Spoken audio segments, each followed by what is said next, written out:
After my retired Army Colonel husband passed away, my mother-in-law demanded everything he left behind. She wanted the sprawling estate, the lucrative family business, and every last dime to her name. My attorney urged me to fight her with everything I had. Instead, I stood in the middle of a packed courtroom, looked her dead in the eye, and signed it all away. Everyone in that room thought I had lost my mind. My mother-in-law smiled like she had just won the lottery.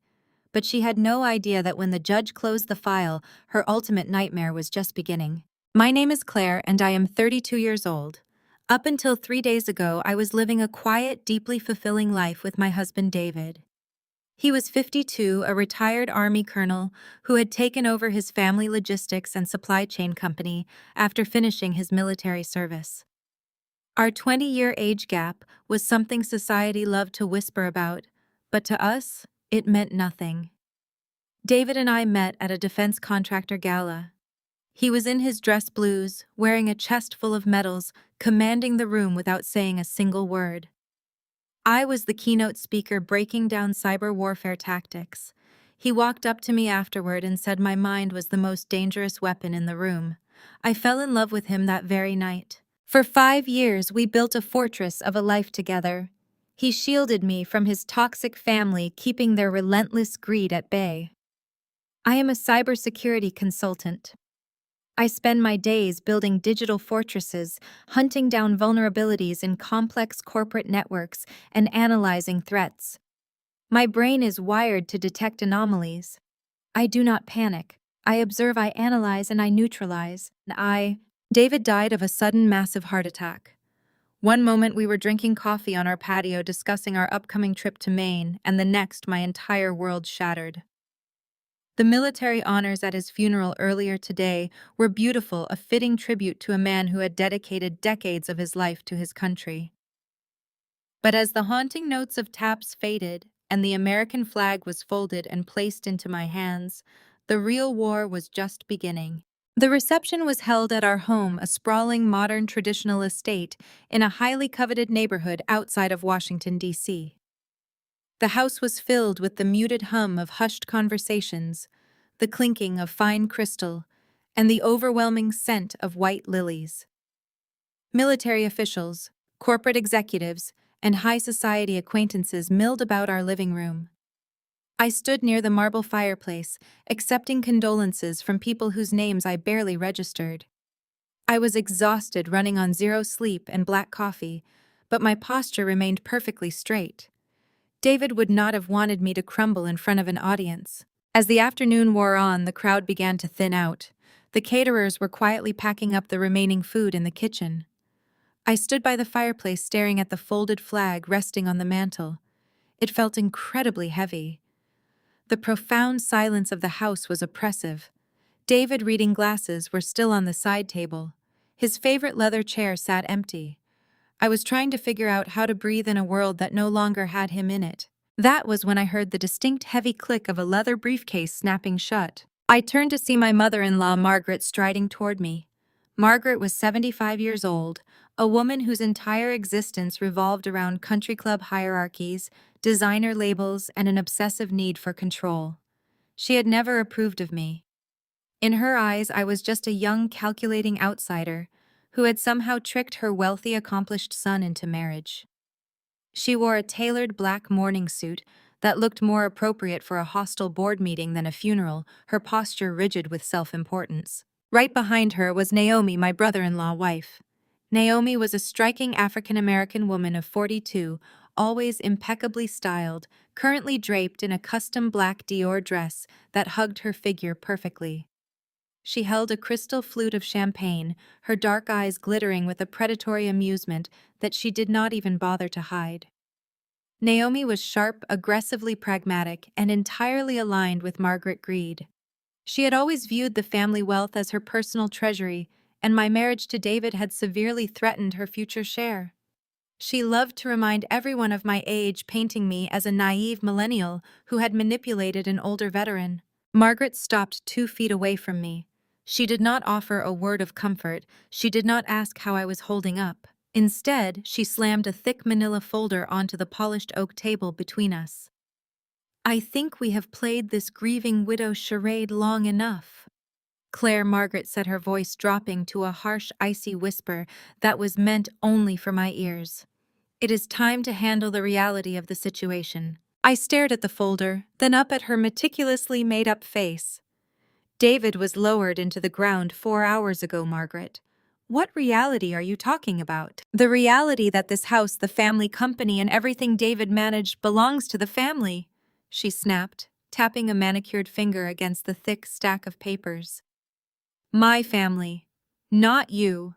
You are 32 years old. You have no business holding on to a legacy that was built long before you were even born. These documents transfer your controlling shares of the business back to Richard and sign the deed of this house back over to the family trust. I want you to sign them immediately. I looked at her, truly amazed by the sheer audacity of her timing.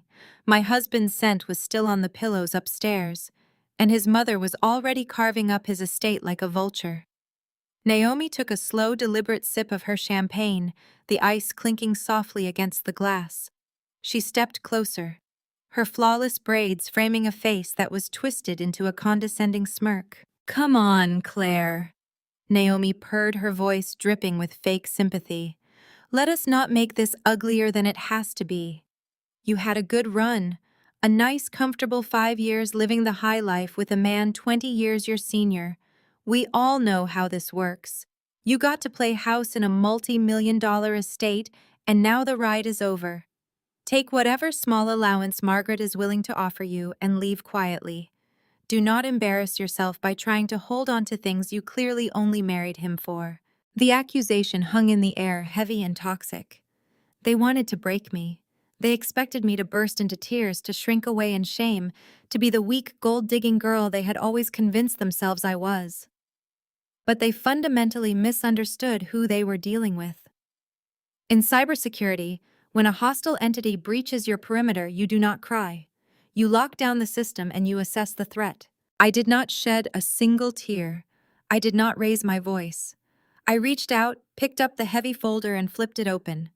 I skimmed the dense legal jargon, noting the aggressive transfer clauses and the absolute relinquishment of all my rights as David's legal spouse. I closed the folder with a sharp snap and slid it right back across the table toward Margaret. I looked straight into Margaret's cold, calculating eyes. "David has been dead for less than 48 hours, I said, my voice dangerously calm and perfectly level. "His body is barely cold, and you are already shoving transfer deeds in my face. You are not grieving, Margaret. You are panicking. Tell me, what exactly are you in such a rush to hide?" Margaret's eyes widened fractionally. A tiny, almost imperceptible twitch betrayed her composed exterior. It was a micro-expression, a sudden flash of genuine alarm. I caught it instantly. My analytical mind cataloged that reaction. She was not just greedy, she was desperate. And desperation always leaves a digital trail. "How dare you speak to me that way?" Margaret hissed, her face flushing a deep, angry red. "I am trying to protect my son. Life work from a greedy child." "She is not going to sign it nicely, Mother." A male voice interrupted us. I turned to see Richard, my 45-year-old brother-in-law, emerging from the hallway. Richard was the vice president of the family company, a title he held purely by virtue of his bloodline. He was a man who wore expensive suits to mask a profound lack of competence. While David had built the company modern logistics network through grueling work and brilliant strategy, Richard spent his days taking 3-hour lunches and playing golf. He also had a secret gambling habit that David had confidentially mentioned to me a few months prior, a habit Richard thought he kept hidden from everyone. Richard was sweating slightly despite the robust air conditioning.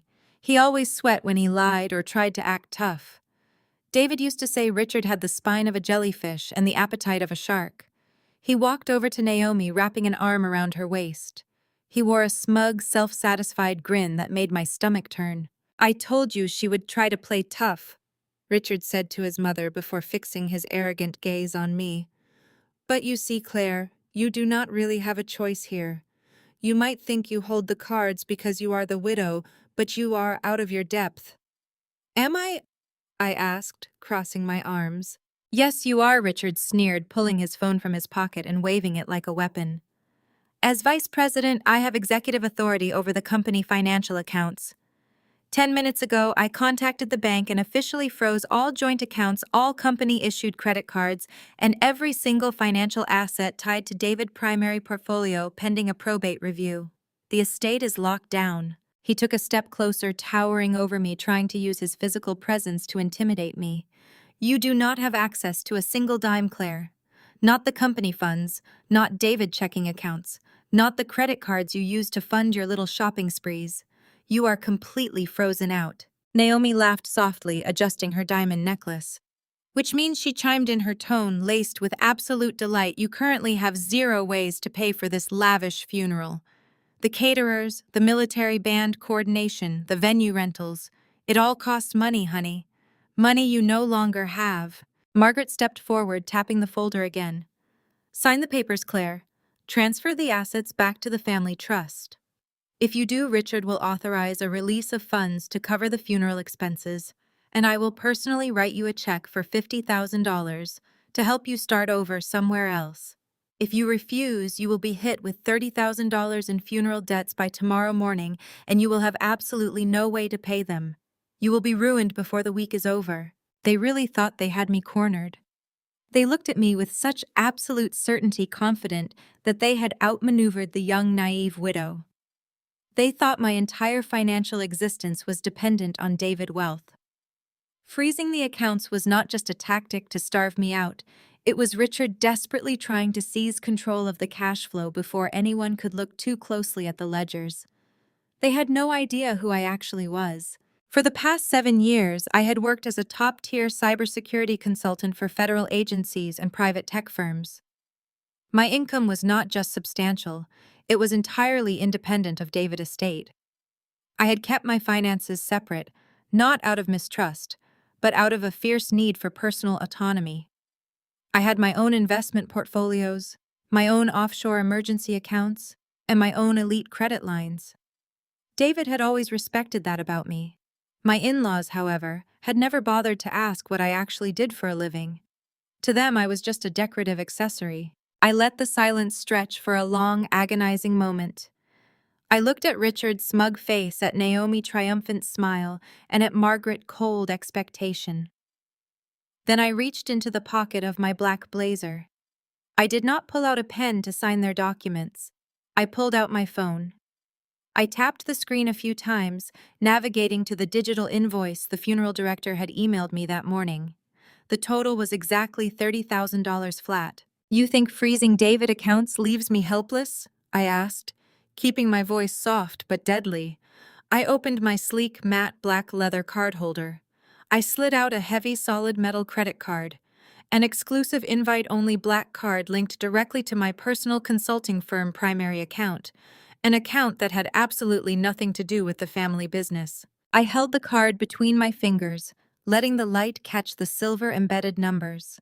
Naomi's eyes dropped to the card, and for a fraction of a second, her confident smile faltered. She knew designer brands, and she knew luxury banking. She recognized exactly what kind of financial leverage that card represented. I tapped the card against the back of my phone, authorizing the contactless payment. The screen glowed green with a satisfying digital chime. Payment approved. Receipt sent. I looked up and locked eyes with Richard. His smug grin had entirely vanished, replaced by a look of sheer, unadulterated confusion. The funeral is paid in full, I stated, dropping the heavy metal card back into my pocket. And just for the record, Richard freezing company accounts during a period of bereavement without a court order, or the primary stakeholder death certificate fully processed, is a direct violation of federal banking regulations. It is also a massive red flag for financial auditors. Richard swallowed hard, his throat bobbing. You do not know what you are talking about. He stammered, his bravado rapidly dissolving. I know exactly what I am talking about, I replied, stepping forward so that I was the one closing the distance. I looked right past him, fixing my gaze on Margaret. You thought you could ambush me while I was grieving. You thought you could starve me out and force me to hand over David's legacy just because you think I am some helpless child. I picked up the manila folder they had tried to force on me. I did not throw it. I calmly dropped it into the nearby stone fireplace, letting it land softly on the unlit logs. I am not signing anything, I said, my voice echoing clearly in the quiet room. You want this house. You want the company. You want to strip me of everything my husband built. I smoothed the lapels of my blazer and gave them a cold, merciless smile. See you in court, I said. Prepare your best lawyer, because by the time I am done, you are going to need one. I turned on my heel and walked toward the grand staircase. My heels clicked rhythmically against the hardwood floor. I left the three of them standing in the living room, completely paralyzed by the realization that the prey they thought they had cornered had just bared her teeth. I left them standing in the living room, completely paralyzed by the realization that their financial hostage tactic had failed. But I knew better than to stay in that toxic environment and watch them scramble for a new strategy. I needed air. I needed a clear head. I grabbed my car keys, walked out the front door, and drove. I spent 2 hours driving aimlessly along the winding roads of the Potomac River, letting the quiet hum of the engine wash over me. I had to strategize. I had to map out every possible vector of attack my in-laws might attempt next. When I finally turned my car back into the upscale tree-lined cul-de-sac of the estate David and I had shared, the sun was beginning to dip below the horizon, casting long dark shadows across the manicured lawns. As I pulled into my driveway, I noticed a white commercial van with a local locksmith logo hastily pulling away from the curb. Then I saw the front lawn. My custom leather suitcases, the ones David had bought for our anniversary in Paris, were sitting on the damp grass.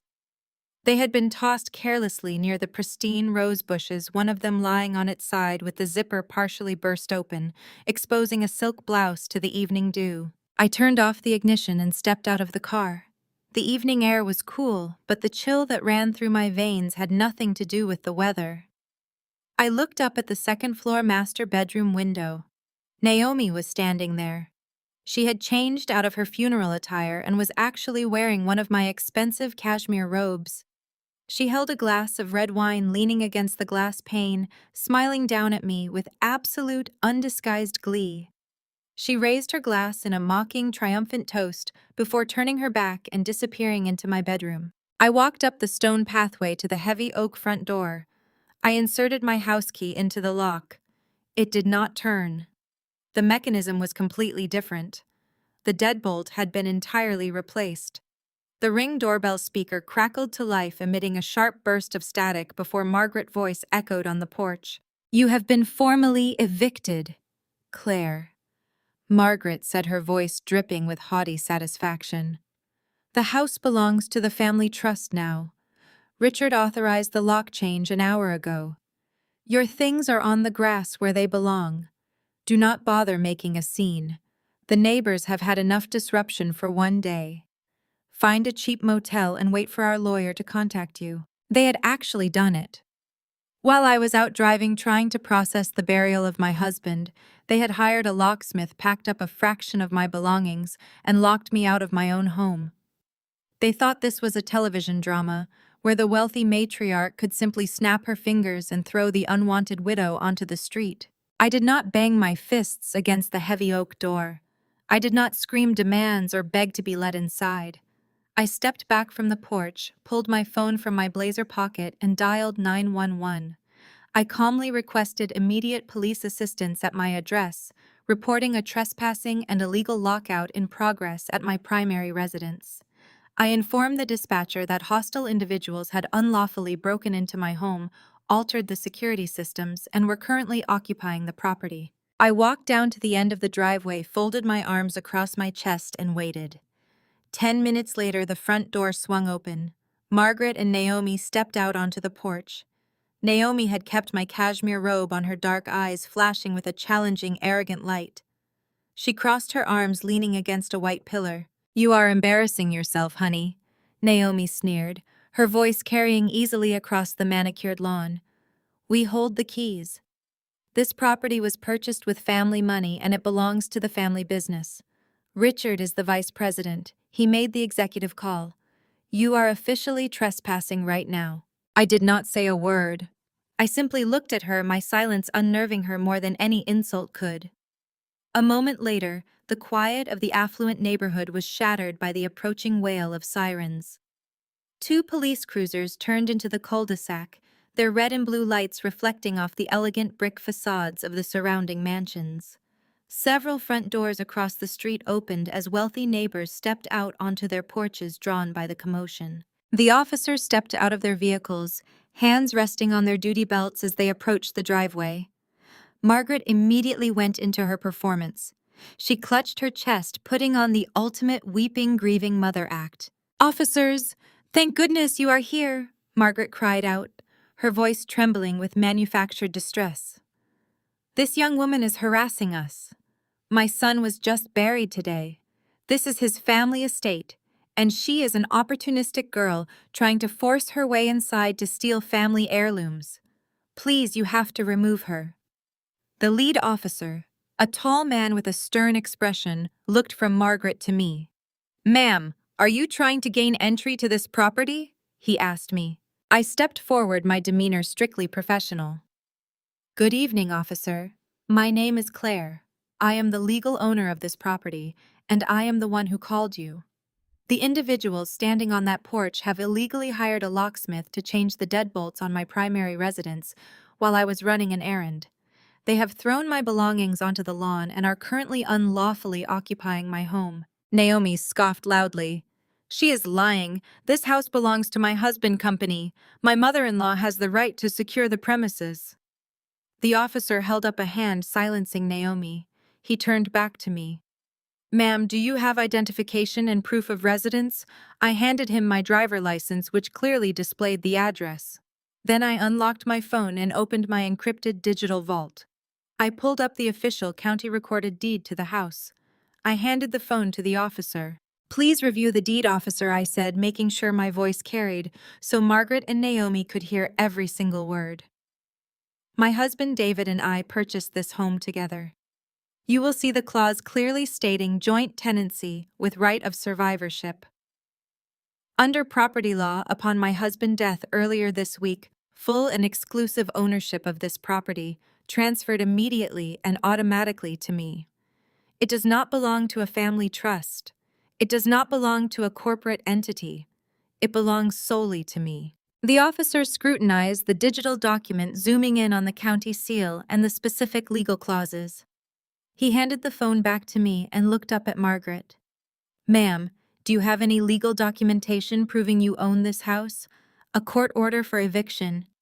A deed in your name?" he asked Margaret. Margaret stammered, the color rapidly draining from her face. "My son Richard is the vice president of the company. He authorized the lock change. It is family property. Corporate titles do not override a residential deed with right of survivorship," the officer stated flatly, his tone hardening. "You have no legal standing here.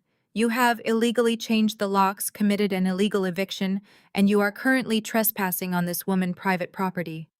Naomi's eyes went wide. "But she is just a widow. We are the family." "You are trespassers," the officer corrected sharply. "I need both of you to step off that porch right now. You have 2 minutes to gather your purses and vacate the premises, or you will be leaving in the back of my cruiser charged with breaking and entering." The absolute shock on their faces was a masterpiece. Margaret's mouth opened and closed, unable to process that her immense social privilege meant absolutely nothing against a concrete legal document. Naomi's panic was immediate. She realized she was standing in the doorway of a house she had broken into, wearing clothes she did not own, with the police threatening arrest. "Wait, I have some things upstairs," Naomi stammered, pointing back inside the house. "You are not going back upstairs," the second officer warned, stepping up onto the porch. "Step outside right now." "That robe you are wearing belongs to me," I interjected, looking Naomi up and down with absolute disgust. "I suggest you take it off before I ask the officers to add theft to your charges." Naomi froze. The wealthy neighbors across the street were watching intently, whispering among themselves. Naomi's face flushed with deep, burning humiliation.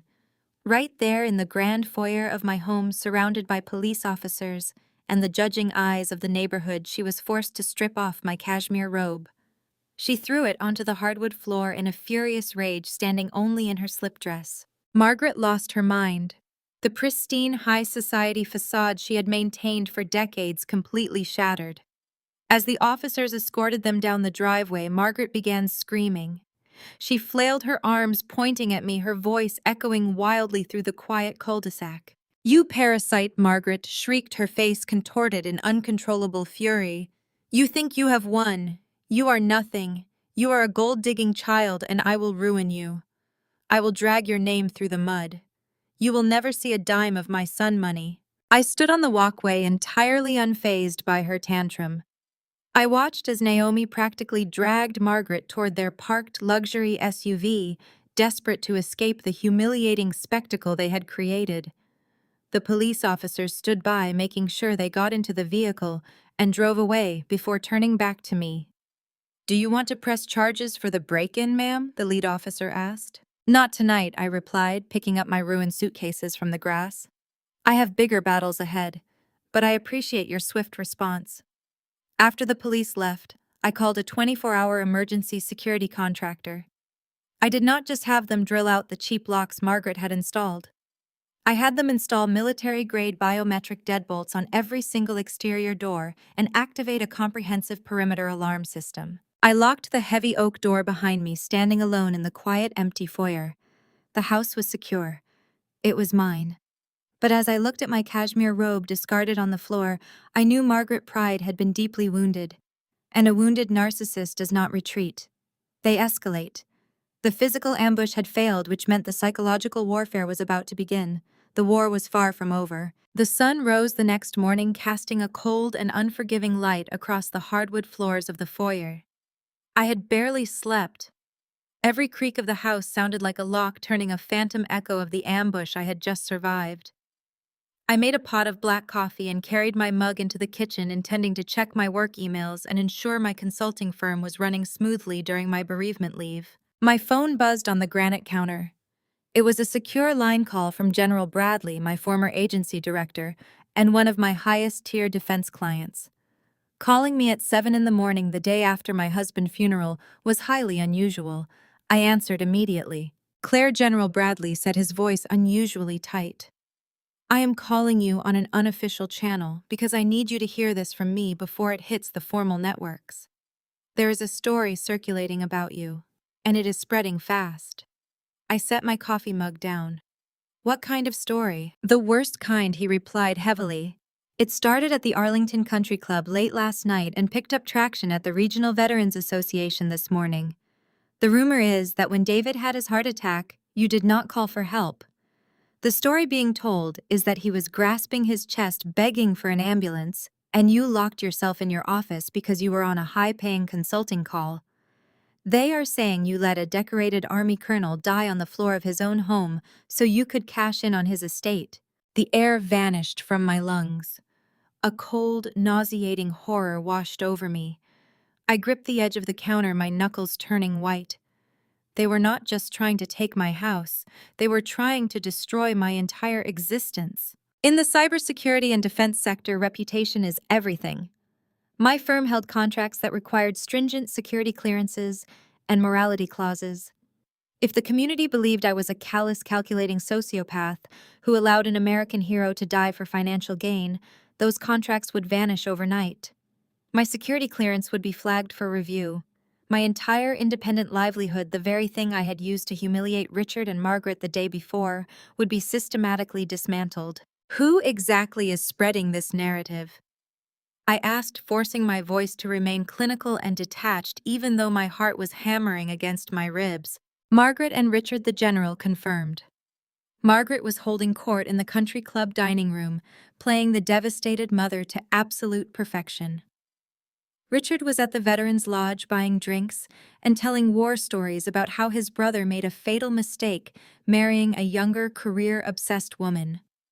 "They are painting you as a Black Widow, Claire. I know it is a lie. Anyone who knows you and David knows it is a lie. But in this industry, a rumor like that is toxic. You need to get ahead of this. Issue a statement. Hire a public relations firm. Protect yourself." I thanked him for the intelligence and ended the call. I stood in the silent kitchen staring at the blank screen of my phone. The sheer cruelty of it was breathtaking. David's heart attack had been massive and instantaneous. We were on the patio. He dropped his coffee mug, clutched his chest, and fell. I had performed CPR until my arms went numb. I had screamed at the emergency dispatcher until my throat bled. The paramedics told me he was likely gone before he even hit the ground. Margaret and Richard knew this. They had seen the medical examiner report. But truth did not matter to them. Leverage mattered. They realized they could not freeze my bank accounts, so they were attempting to freeze my reputation. They wanted to isolate me, drain my resources, and force me to come crawling to them begging for that $50,000 settlement they had offered. I walked out of the kitchen and made my way down the hall toward David's private study. The average person faced with a vicious smear campaign would panic. They would log onto social media and draft an emotional, desperate defense. They would hire expensive publicists to fight the narrative.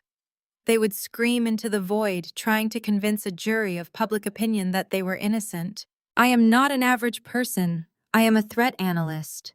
When an adversary launches a coordinated disinformation campaign, it means they are trying to distract you from something else. It is a smokescreen. Margaret and Richard were moving too fast, acting too aggressively for this to just be about a house and a profitable logistics company. They were terrified. I pushed open the heavy mahogany door to David's study. The room smelled of cedarwood and his favorite bergamot aftershave. His military medals were displayed in a shadow box on the wall. His large oak desk sat perfectly organized, just the way he liked it. I walked around the desk and sat in his heavy leather chair.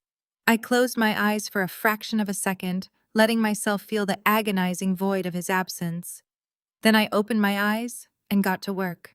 David's personal laptop was sitting in the center of the desk. Richard thought he was a genius for locking me out of the company corporate servers. He assumed that by freezing the corporate accounts he had effectively blinded me. But David was a military tactician. He did not trust Richard's competence, and I severely doubted he trusted Richard's integrity. If there was a reason my in-laws were acting with such reckless desperation, the answer would not be on the company network. It would be here on the machine David trusted most. I powered on the laptop. The login screen prompted me for a password. David and I had a standing rule about digital privacy. We never asked for each other passwords, respecting the classified nature of my work and the proprietary nature of his. But we also knew how the other thought. I bypassed the standard user interface, plugging a specialized diagnostic drive into the side port. I booted the machine from my external drive, accessing the root directory of his system. I did not need his password to see the architecture of his hard drive. I just needed to look at how the digital space was organized.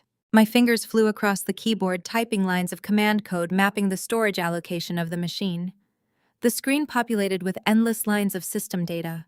I scanned the directories looking for anomalies. Everything appeared standard. Family photos, tax documents, logistical supply chain reports, email archives, but my eyes caught a discrepancy in the storage volume. The hard drive had a capacity of 1 terabyte. The visible files only accounted for 400 gigabytes. The system allocated another 50 gigabytes for operating software. But there was a massive block of memory, nearly 200 gigabytes, that was simply unaccounted for. It was not registered as free space. It was just a void, a hidden partition. David had partitioned his hard drive to create a completely invisible, isolated sector. It would not show up on a casual search. It would not even register to a standard IT technician unless they knew exactly what to look for. He had purposefully walled off a massive chunk of data. I ran a deep-level decryption protocol to force the partition to reveal its entry point. A small black prompt box appeared on the center of the screen, demanding a 32-character cryptographic key. My breath caught in my throat. This was AES 256 military-grade encryption. This was not the kind of security you use to hide sensitive corporate emails or private bank statements. This was the kind of security you use when you are dealing with catastrophic, life-altering intelligence. The kind of security you use when you believe someone might come looking for it. David had been investigating something massive before his heart gave out. I leaned back in his leather chair, my mind racing. The smear campaign at the country club, the illegal lock change, the desperate attempt to force me to sign over my controlling shares before the funeral caterers had even left the building. Margaret and Richard were not just greedy, they were trying to contain a blast radius. They wanted me gone before I could start digging into David affairs. They assumed I was just a grieving widow who would crumble under pressure. They did not realize they had just handed a locked vault to a professional safecracker.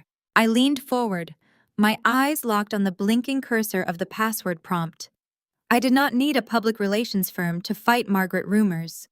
I did not need to defend my character to the veterans at the lodge. I just needed to break this encryption and find out exactly what my husband had buried in the dark. I cracked my knuckles, placed my hands back on the keyboard, and initiated the brute force decryption sequence.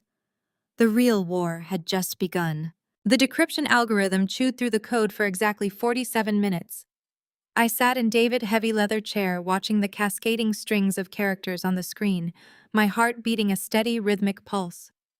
I had bypassed standard security protocols, routing the decryption through a secure server I used for federal penetration testing. David was brilliant, but he was military, which meant his passwords followed a structured logic.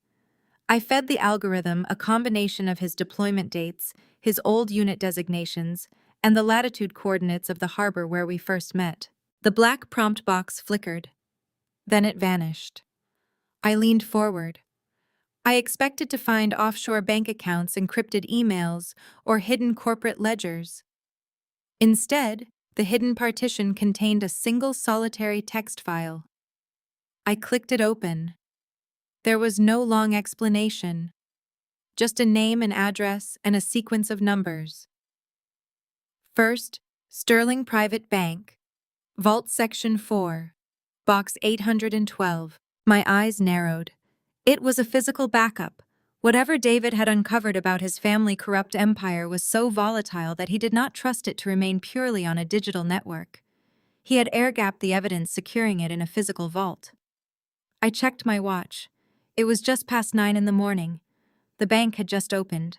If Margaret and Richard were panicked enough to illegally lock me out of my house and spread vicious rumors to destroy my career, they were definitely panicked enough to try and seize David's physical assets. They knew about his safety deposit boxes, and they were going to make a play for them. I shut down the laptop, grabbed my coat, and walked out the front door. 20 minutes later, I pulled my car into the pristine landscaped parking lot of First Sterling Private Bank. It was an exclusive financial institution that catered to high-net-worth individuals, the kind of place with marble pillars, hushed acoustics, and bulletproof glass. As I walked up to the heavy glass doors, I spotted a sleek, metallic gray Porsche Panamera parked illegally in a reserved spot, Richard Carr. I took a deep breath, smoothing my expression into absolute unreadable calm. I pushed open the doors and stepped into the lobby. I did not have to look hard to find them. Richard's loud, blustering voice echoed sharply against the marble walls, entirely disrupting the dignified quiet of the bank. He was standing at the manager desk, waving a thick stack of papers. Beside him stood Naomi.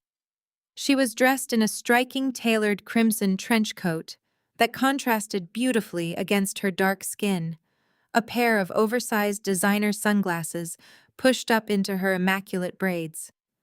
She looked like she belonged on the cover of a luxury magazine, but her body language was rigid with aggressive impatience. "I need this vault drilled open immediately," Richard was shouting, slamming his hand on the mahogany desk. "I am the vice president of the company. My brother just passed away. That box contains critical corporate property and proprietary contracts. Every hour you make me wait is costing our supply chain thousands of dollars." The bank manager, an older man with silver hair and a deeply uncomfortable expression, kept his voice low and apologetic. "Sir, I understand your urgency, but the box is registered under your brother's personal social security number, not the corporate tax identification number. A standard corporate power of attorney does not grant you access to his private individual vault. We must wait for the probate court to appoint an executor." "It is company property housed in a personal box for tax purposes," Naomi interjected sharply, stepping forward. Her tone was razor-thin and entirely practical. Do not quote bureaucracy to us. We have a general power of attorney signed by David 5 years ago, granting Richard sweeping administrative rights over his assets. Drill the lock or our legal team will have you fired by noon for obstructing corporate operations. I walked across the marble floor, the sharp click of my heels announcing my presence before I even spoke. You cannot drill a lock on a box you do not own, Richard, I said, my voice echoing clearly through the lobby. Both Richard and Naomi whipped around. Richard's face instantly flushed with a volatile mix of panic and rage. Naomi's eyes narrowed dangerously. She let out a harsh, mocking laugh, looking me up and down. Look who finally decided to show up, Naomi sneered, crossing her arms over her chest. Tell me, Claire, did you walk all the way here because we heard you got locked out of your little suburban castle yesterday? You should really learn when to fold. You are embarrassing yourself. This is a private banking matter, Richard barked, stepping between me and the manager. You have no authorization here. The company owns whatever is in that box. I have the power of attorney to prove it. He shoved the document toward the bank manager. I did not flinch. I walked right up to the desk, completely ignoring Richard's towering, intimidating stance. I looked directly at the manager. My husband owned that box, I stated calmly. And a general corporate power of attorney from 5 years ago is entirely useless when the principal account holder is deceased. You know that. Naomi took a step closer, her voice dropping to a vicious, threatening whisper. Listen to me very carefully, little girl. If you try to interfere with company business, I will personally see to it that you are buried in litigation. We will sue you for corporate espionage. We will drag you through civil court for attempting to steal proprietary assets. You will spend the next 10 years drowning in legal debt. Walk away while you still have a career. I turned my head and looked at Naomi. I admired her ruthlessness, I truly did. If she had applied that tactical aggression to a legitimate enterprise, she would be a formidable CEO, but she was applying it to a sinking ship, and I was holding the anchor. Corporate espionage implies you actually have a corporation worth protecting, Naomi. I replied, my voice completely devoid of emotion. But we both know Richard does not have the clearance to access David's personal vault. And neither do you. I reached into my bag and pulled out a heavy sealed envelope bearing the official emblem of the United States Department of Defense. I slid it across the mahogany desk, pushing Richard's outdated paperwork aside. I am the legal spouse of Colonel David Hayes, I said to the manager, and that is a military power of attorney accompanied by a comprehensive advanced healthcare and financial directive drafted and certified by the Judge Advocate General Corps just 6 months ago. Richard's face went entirely slack, what he whispered, staring at the seal on the envelope. Unlike a standard civilian power of attorney, I explained, keeping my gaze locked on the manager. A military directive carries specific federal superseding clauses. It grants me, his spouse, absolute, unquestionable, and immediate survivorship authority over all personal, financial, and secure assets. It specifically invalidates any prior general or corporate authorizations. It does not require a probate judge to activate. It is active the second he flatlined. The bank manager eagerly picked up the envelope. He broke the seal, pulled out the heavy watermarked documents, and adjusted his glasses. He read through the primary clauses, his posture relaxing almost instantly. He had been looking for a legal shield to protect himself from Richard's aggressive threats, and I had just handed him an impenetrable fortress. This is in perfect order, Mrs. Hayes, the manager said, his voice ringing with sudden authority. He turned to Richard, sliding the corporate paperwork back toward him. Sir, I am going to have to ask you to step away from the desk.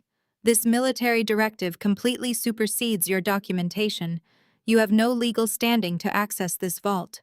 Richard looked like he had been struck by lightning. He grabbed his paperwork, his hands physically shaking.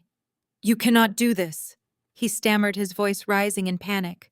That box belongs to the company. My mother will have this bank gutted. Naomi's facade finally cracked.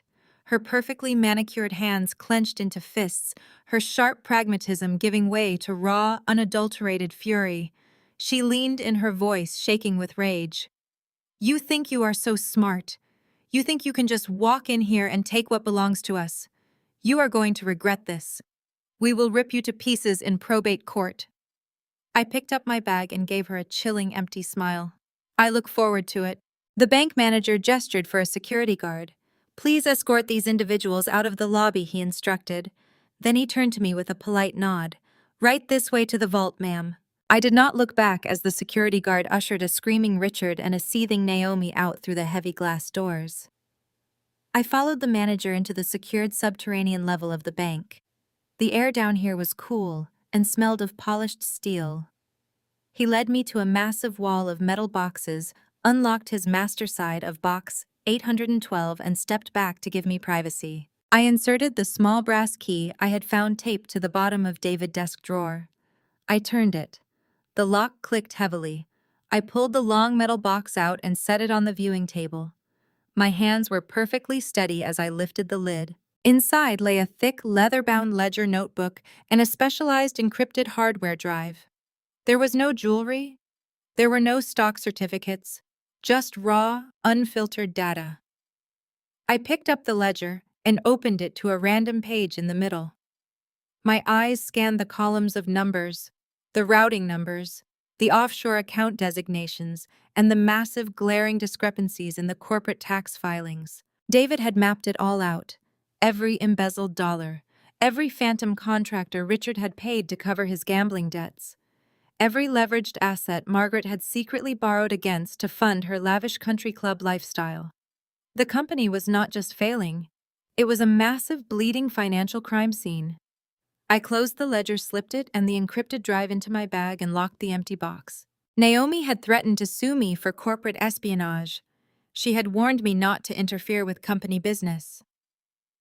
But as I walked out of the bank vault and back into the morning sunlight, I realized she had it completely backwards. I was not going to steal their company. I was going to let them keep it. And then I was going to let the federal government bury them alive under the very debt they had tried to pass on to me. The trap was set. Now I just needed to invite them inside. The morning sun was bright blindingly, so as I walked down the wide marble steps of the private bank, the heavy glass doors sealed shut behind me, silencing the echoes of Naomi and Richard's frantic outrage. I adjusted the strap of my leather tote bag, feeling the solid, reassuring weight of David's physical ledger and the encrypted drive inside. They had tried to intimidate me with corporate titles and aggressive threats, but raw anger is useless against someone who holds the actual keys to the kingdom. As I reached the bottom of the stairs and stepped onto the paved sidewalk, a man in a cheap gray suit stepped directly into my path. He blocked my way to my car, his expression entirely devoid of emotion. "Are you Claire Hayes?" the man asked, holding a thick, rigid stack of bound legal documents. "I am," I replied, my voice perfectly level. He shoved the heavy stack of papers against my chest. "You have been served." I did not flinch. I did not drop my bag or gasp in shock. I simply raised my hands, accepting the documents as the man turned on his heel and walked rapidly away down the busy street. I leaned against the side of my car and flipped open the heavy cardstock cover page. It was a formal subpoena and an emergency petition filed in the county probate court by Margaret Elite Legal Team. The charges, printed in bold black ink, were staggering in their audacity. Fraud, coercion, elder manipulation. They were officially accusing me of exploiting a disabled military veteran, manipulating David in his final months, and exercising undue influence to secure my position as his primary beneficiary. Furthermore, they were claiming that my actions were causing Margaret severe emotional distress and financial harm, categorizing it under elder abuse. They were asking the judge for an immediate sweeping injunction to strip me of all inheritance rights, invalidate my military directive, and hand total executive and financial control of the estate back to Margaret and Richard. A normal widow grieving and exhausted would be terrified. Reading those vicious, fabricated accusations would break a normal person. But as I stood in the sunlight reading their desperate legal threats, I found it deeply, profoundly amusing.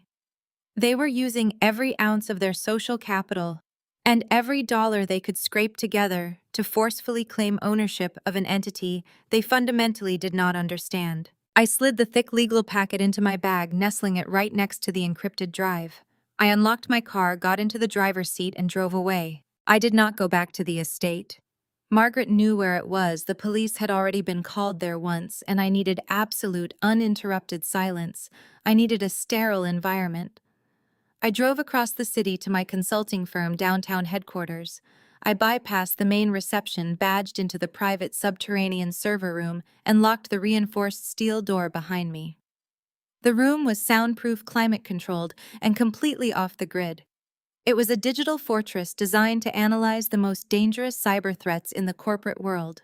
Today, I was using it to dissect my own family. I booted up my primary workstation, a custom-built rig that carried enough processing power to map a national power grid. I pulled the hardware drive from my bag and connected it through a secure, isolated sandbox terminal to ensure no tracking software could ping my location. I set David Leather Ledger on the desk beside my keyboard, opening it to the first page of handwritten notes. The data on the drive was massive and meticulously organized. David had not just been taking casual notes before his heart attack. He had been compiling a comprehensive, devastating forensic audit of his own blood relatives.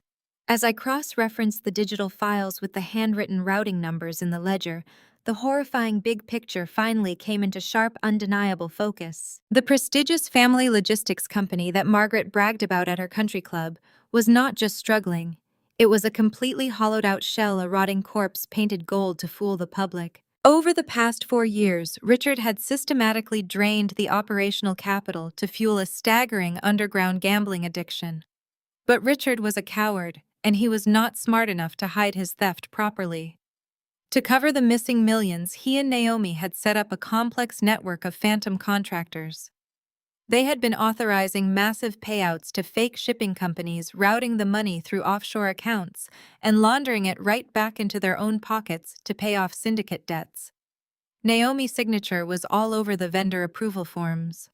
She was the architect of the laundering scheme, using her sharp pragmatism to falsify the supply chain invoices. Margaret was not an innocent bystander either. Her lavish lifestyle, the designer clothes, the luxury vehicles, the extravagant donations to high society charities, it was all funded by fraud. David files revealed that Margaret had taken out a massive undisclosed reverse mortgage on her own estate. Worse, when that money ran out, she and Richard had illegally dipped into the company employee pension fund. They had leveraged every single asset to the absolute breaking point just to maintain the illusion of generational wealth. But the most lethal piece of intelligence was hidden in a heavily encrypted folder labeled Federal Correspondence. The company was not just in debt, it was currently the target of a covert multi-agency federal investigation. The Department of Justice and the Internal Revenue Service had already flagged the phantom contractors. Federal auditors had noticed the bleeding pension funds. The company owed exactly $14 million in back taxes, federal penalties, and fraud fines. A federal indictment for money laundering, wire fraud, and tax evasion was imminent. It was a ticking time bomb counting down to zero. David had discovered the rot too late to save the family business. But as I read through his final directives, my eyes filled with tears of profound gratitude and fierce pride.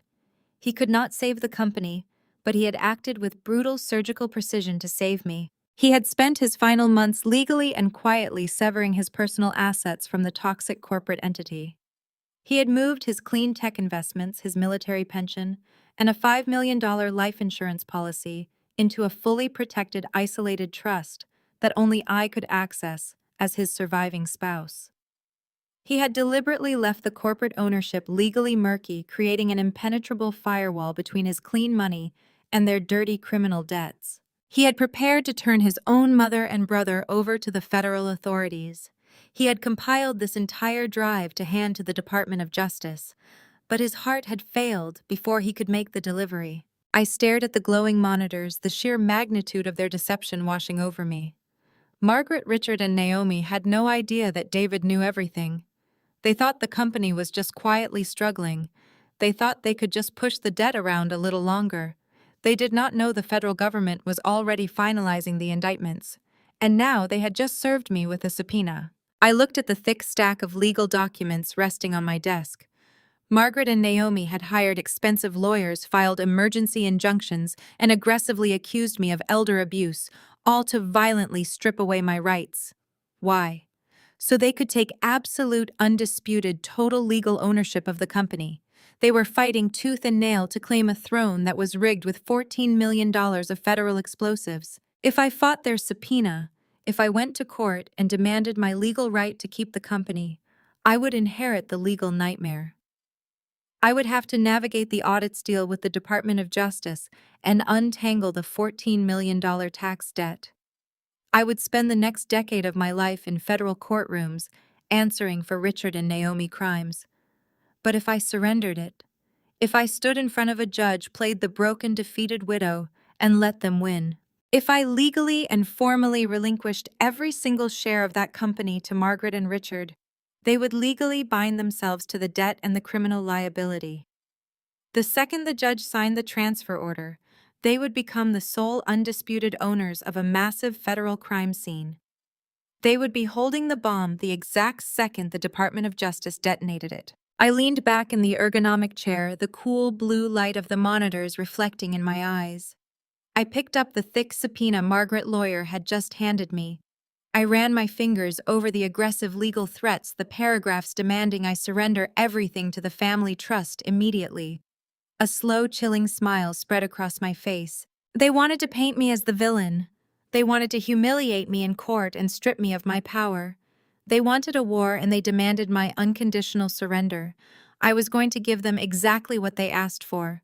The trap was primed, the bait was set, and they were already rushing blindly toward the jaws. I backed up the entire drive onto 3 separate heavily encrypted physical servers. I wiped all traces of my access from the network. Then I picked up my phone. I did not call my lawyer yet. I pulled up Naomi contact information. I needed to set the stage.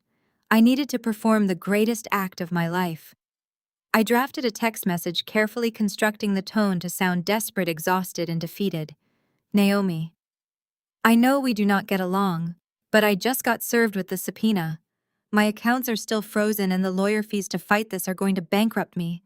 I cannot do this anymore. Can we meet privately? I just want a way out. I hit send. I watched the screen waiting. I knew Naomi's psychology. A woman who builds fake shell companies to buy designer clothes thrives on feeling superior. She would not be able to resist the opportunity to gloat over my surrender. Less than 2 minutes later, my phone chimed. The reply from Naomi was short, cold, and dripping with victory. I will give you 15 minutes. Meet me at the espresso bar on 5th Avenue at noon. Do not be late. I locked my phone and smiled. I grabbed my coat, leaving the quiet hum of the server room behind. The bait had been taken. Now it was time to play the perfect victim. I walked into the espresso bar on 5th Avenue 10 minutes early. If you want to sell a lie to a woman like Naomi, you have to look the part. I had intentionally stripped away my usual armor. I wore a plain beige trench coat over a simple black sweater, leaving my hair loose and slightly unkempt. I scrubbed the makeup off my face, letting the natural exhaustion of the past few days show through. I needed to look like a woman who was drowning, a woman who had just realized she was completely out of her depth and desperate for a lifeline.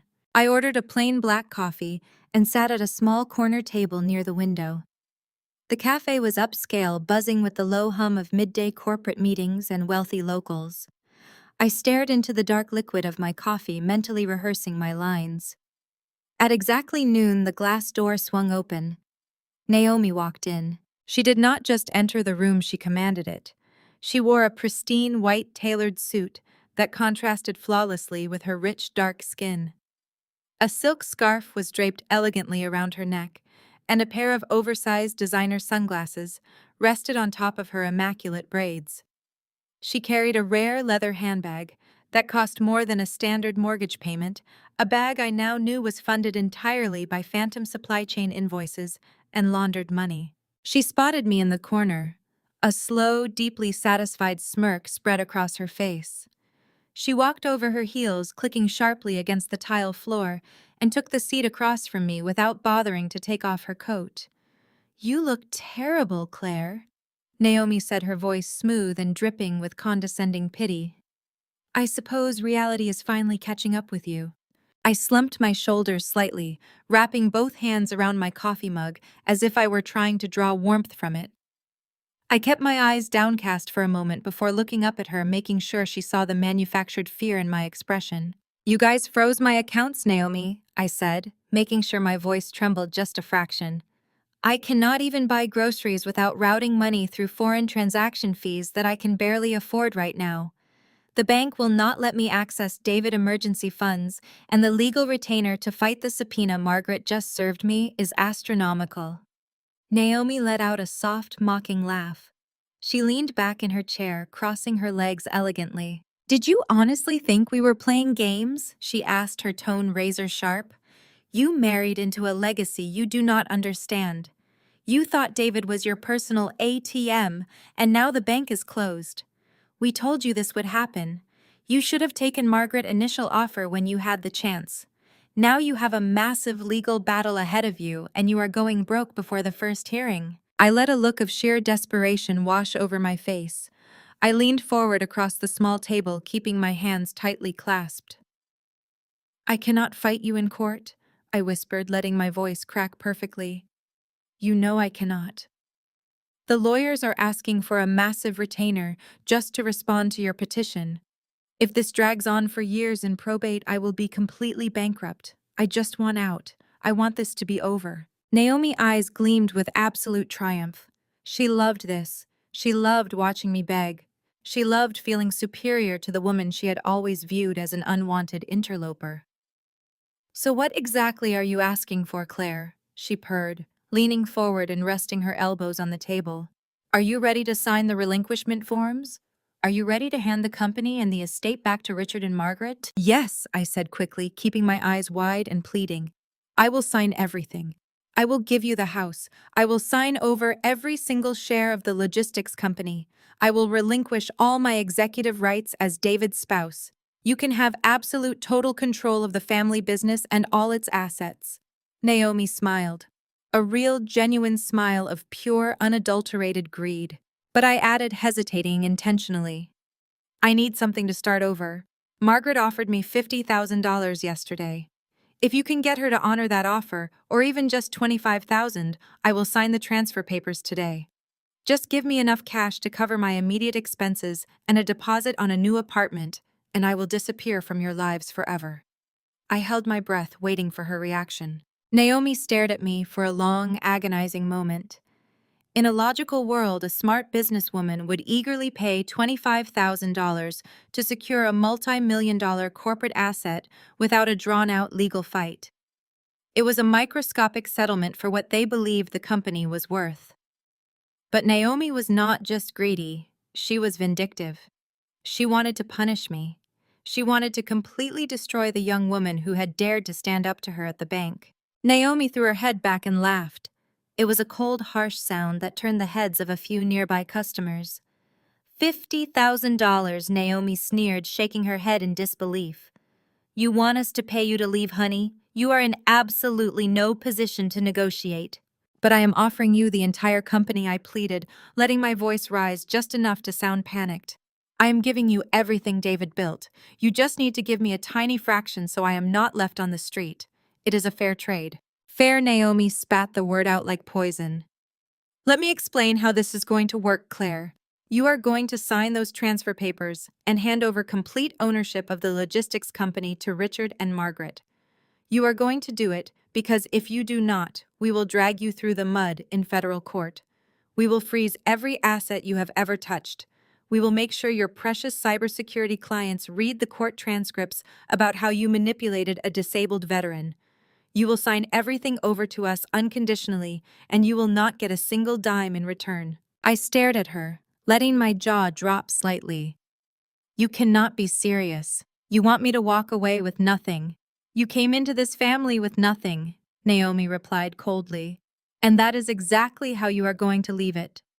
I let a heavy, defeated silence settle between us. I looked down at my coffee mug, taking a slow, shaky breath. Inside, my heart was hammering with pure, exhilarated victory. I had just offered them the company on a silver platter. By refusing to give me a financial settlement, Naomi was guaranteeing that the transfer of assets would be entirely unilateral.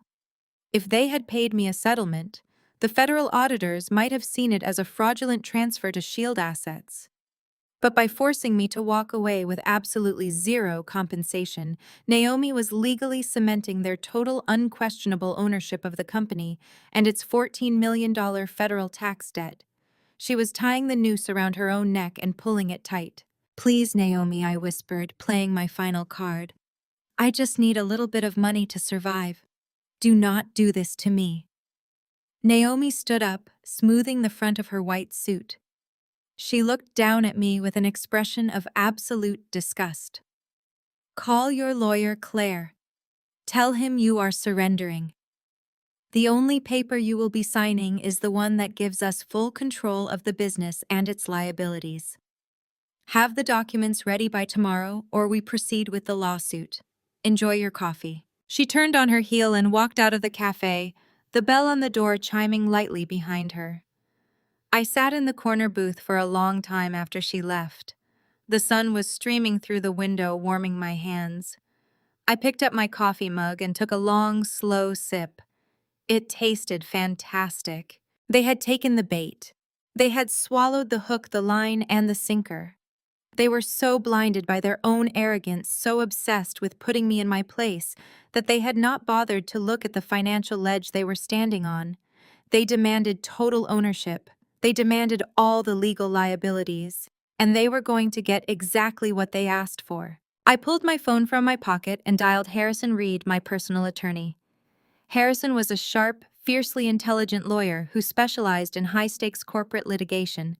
He had known David well, and he knew exactly how vicious Margaret and Richard could be. "Harrison," I said, as soon as he answered.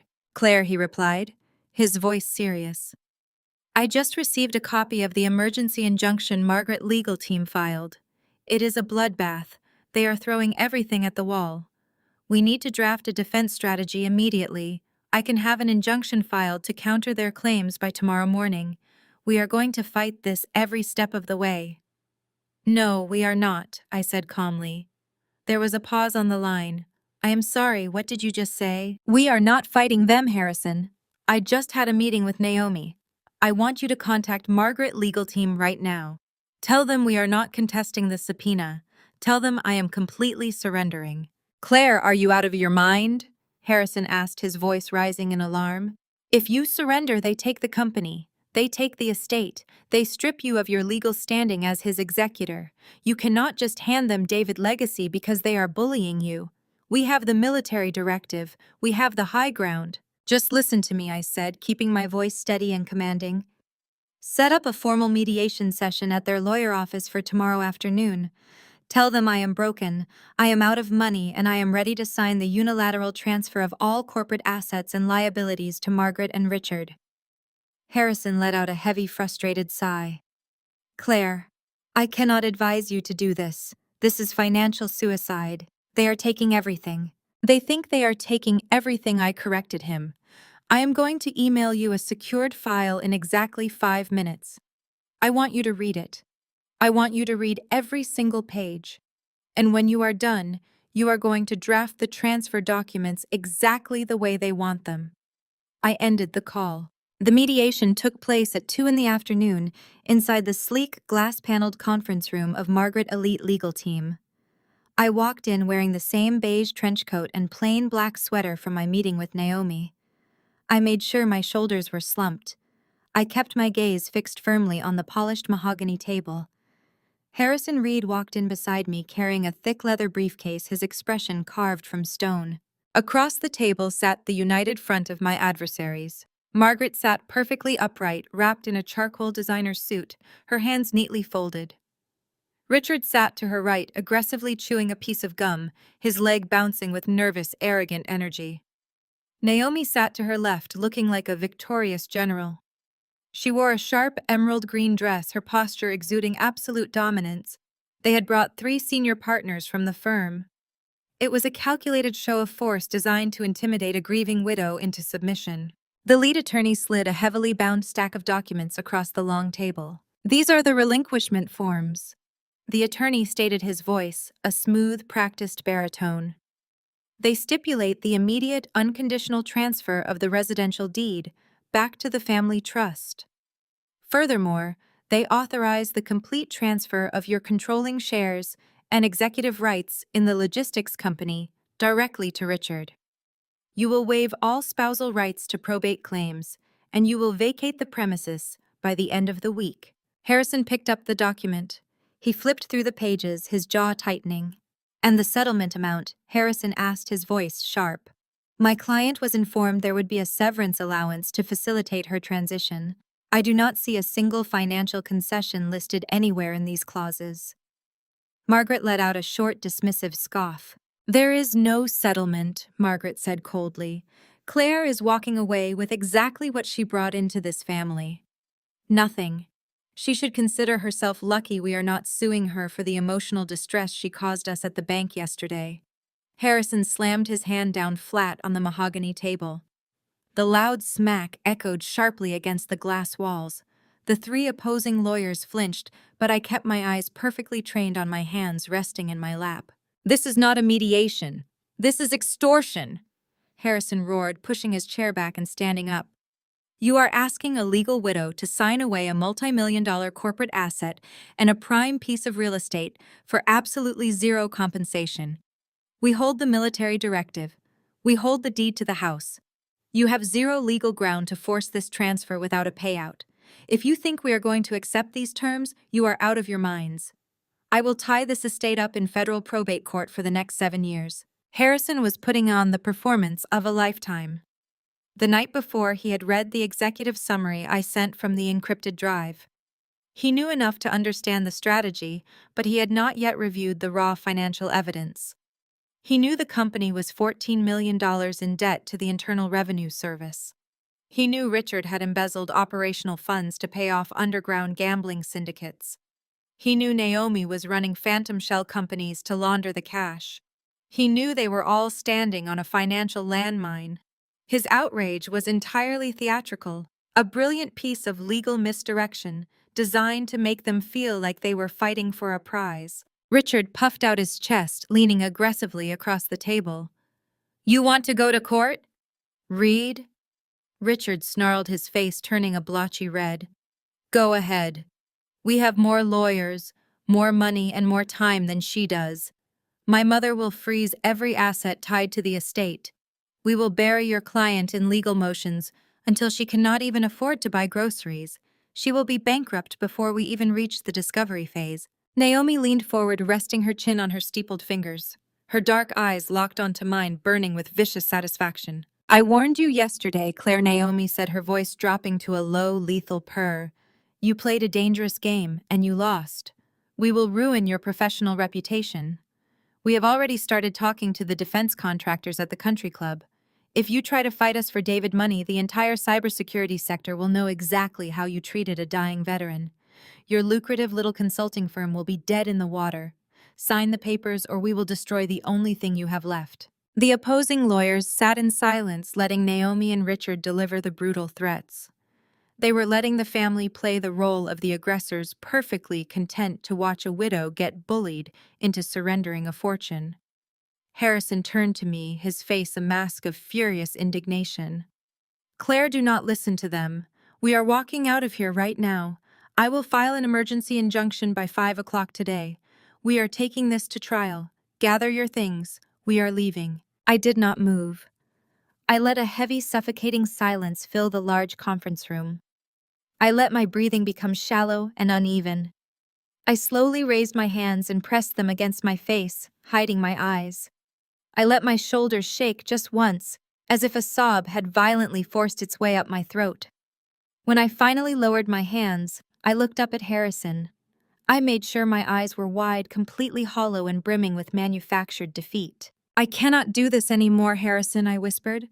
My voice was incredibly fragile, cracking perfectly on the last syllable.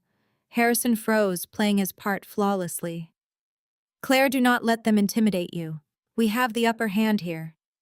I shook my head slowly, letting a single tear spill over my lower lash line. No, we do not, I said, my voice barely carrying across the mahogany table. I am so tired.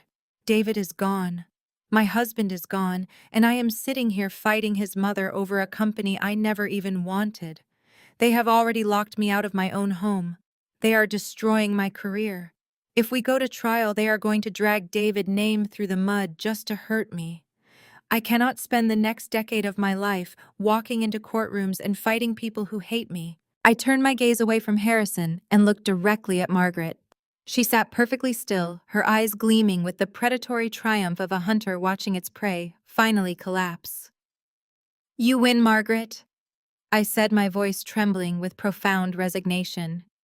You want the house? Take it. You want the company and everything David built. It is yours. I do not want your money. I do not want a settlement. I just want to be left alone. I want out. Richard let out a loud, breathless scoff of victory. He leaned back in his chair, running a hand over his face, looking like a man who had just won a championship game. He shot a smug, victorious glance at his mother. Naomi smiled. It was a slow, beautiful, venomous smile.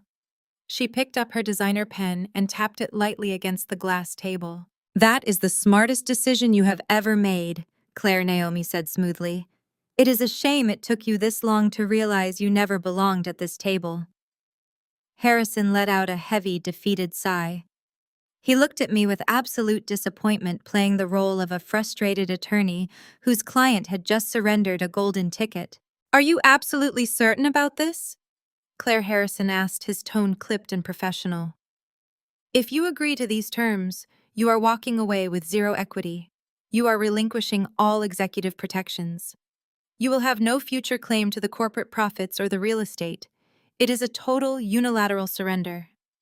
I am sure, I whispered, staring blankly at the polished wood table. Just give them what they want. Let them have it all. The lead attorney immediately pulled the stack of documents closer to him, uncapping his fountain pen.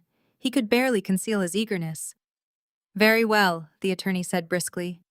Since the opposing party is formally consenting to the unilateral transfer, we will finalize the binding addendums this evening. We will schedule the final hearing before the probate judge for tomorrow morning to execute the official transfer of ownership. Margaret stood up, smoothing the front of her expensive charcoal suit. She looked down at me, her expression radiating absolute chilling supremacy. You finally learned your place, Margaret said coldly. Make sure you are at the courthouse on time tomorrow. I want this ugly chapter of our family history closed permanently. She turned and walked out of the conference room, followed closely by Richard, who was practically bouncing on his heels with excitement, and Naomi, who gave me one last pitying sneer before disappearing through the glass doors. The lawyers quickly gathered their files, rushing out to prepare the final paperwork. Within seconds, Harrison and I were the only people left in the vast, silent room. Harrison stood by the table, staring at the closed glass doors. He waited exactly 10 seconds to ensure no one was lingering in the hallway. Then he slowly turned to look at me.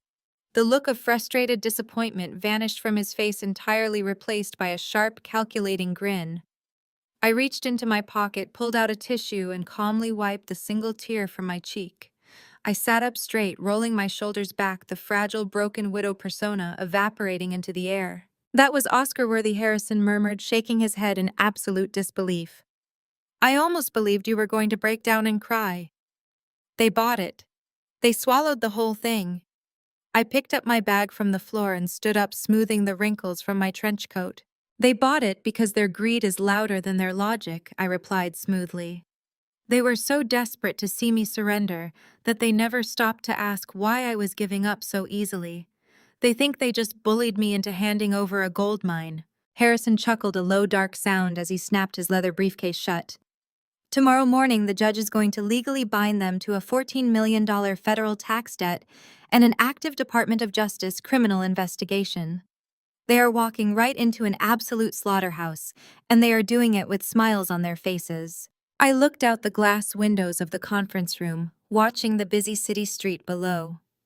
The trap was locked. The mechanism was in motion. Margaret, Richard, and Naomi had demanded complete control of the empire.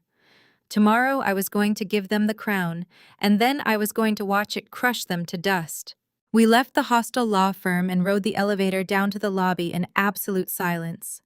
I kept my posture slightly slouched, maintaining the defeated widow persona, just in case Margaret attorneys were watching us from the security cameras. It was not until we had walked 3 blocks down the busy city street and stepped securely inside Harrison Private Office Suite that the performance finally ended. Harrison locked his heavy office door behind us.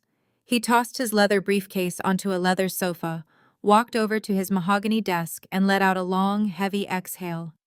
He ran a hand through his hair, the adrenaline of the high-stakes mediation clearly wearing off. "I played my part in there because I trust you," Claire Harrison said, turning to face me.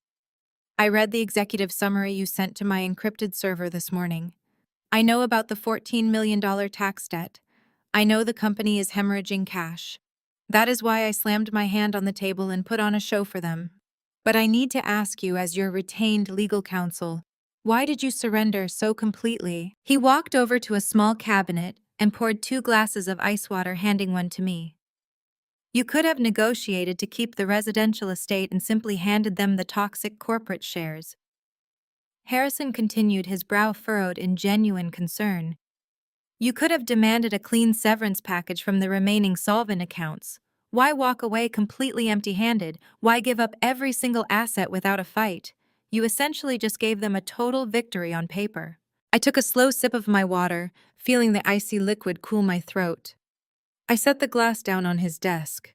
I unbuttoned my beige trench coat, reached into my bag, and pulled out my laptop along with the encrypted hardware drive David had left me.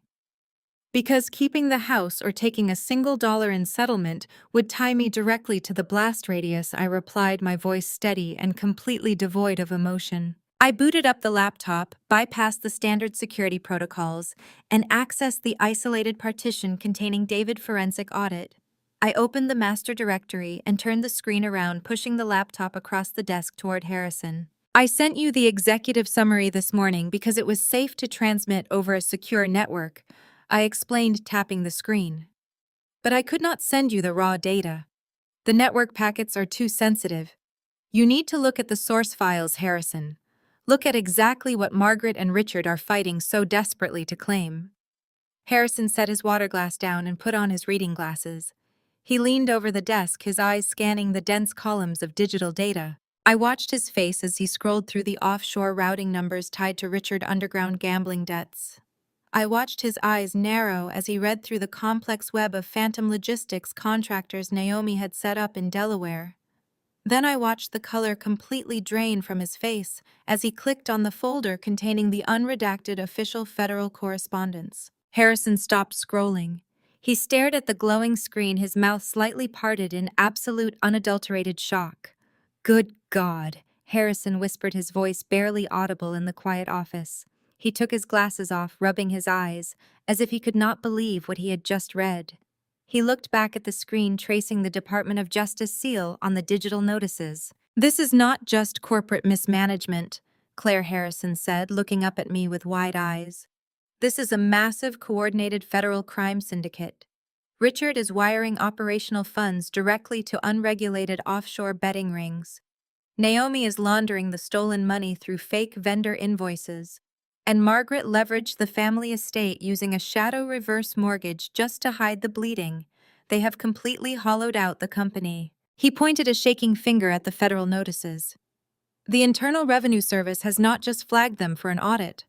The Department of Justice is actively preparing a federal indictment for wire fraud, tax evasion, and money laundering. They are preparing to seize every single asset tied to that corporate tax identification number." He leaned back in his chair, the sheer magnitude of the liability washing over him. If you had kept the house, he realized aloud, his legal mind connecting the dots with rapid precision, the federal government would have placed a massive lien on the property to recoup the stolen taxes. If you had taken a $50,000 cash settlement today, the Department of Justice would have categorized it as a fraudulent transfer to shield assets. They would have frozen your personal banking accounts and dragged you into the criminal investigation as a co-conspirator. "Exactly," I said, my tone ice cold and clinical. "By forcing me to walk away with absolutely nothing, Naomi and Margaret have legally insulated me from the fallout.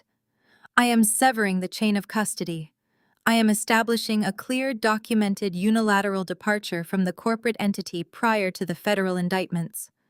I leaned forward, resting my hands flat on Harrison's desk. I looked him dead in the eye. They want the company. I asked, a sharp, merciless smile spreading across my face. They want all of David's legacy. Let them have it all. Prepare the full transfer papers, Harrison. Do not keep anything belonging to the company. Harrison stared at me, a look of profound respect dawning on his face. You are weaponizing their own greed against them. I am giving them the rope they so desperately demanded. I corrected him.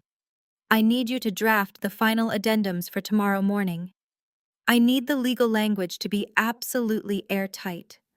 I want clauses explicitly stating that Margaret and Richard are assuming total undisputed ownership of the corporate entity as is.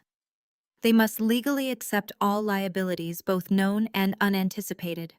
I want a full indemnification clause protecting me from any future corporate obligations. Harrison was already pulling a fresh legal pad toward him, his pen flying across the paper as he drafted the framework. I can structure this perfectly, Harrison said, his professional energy fully reignited. By signing these specific transfer agreements in front of a probate judge, Richard and Margaret will pierce their own corporate veil. They are forcefully demanding 100% of the executive voting shares. The second the judge strikes the gavel tomorrow, Richard and Margaret become the sole legally responsible parties for a $14 million federal tax debt. And Naomi, I asked, ensuring no loose ends remained. Naomi thinks she is protected because her name is not on the primary executive board, Harrison replied, a grim smile forming on his lips.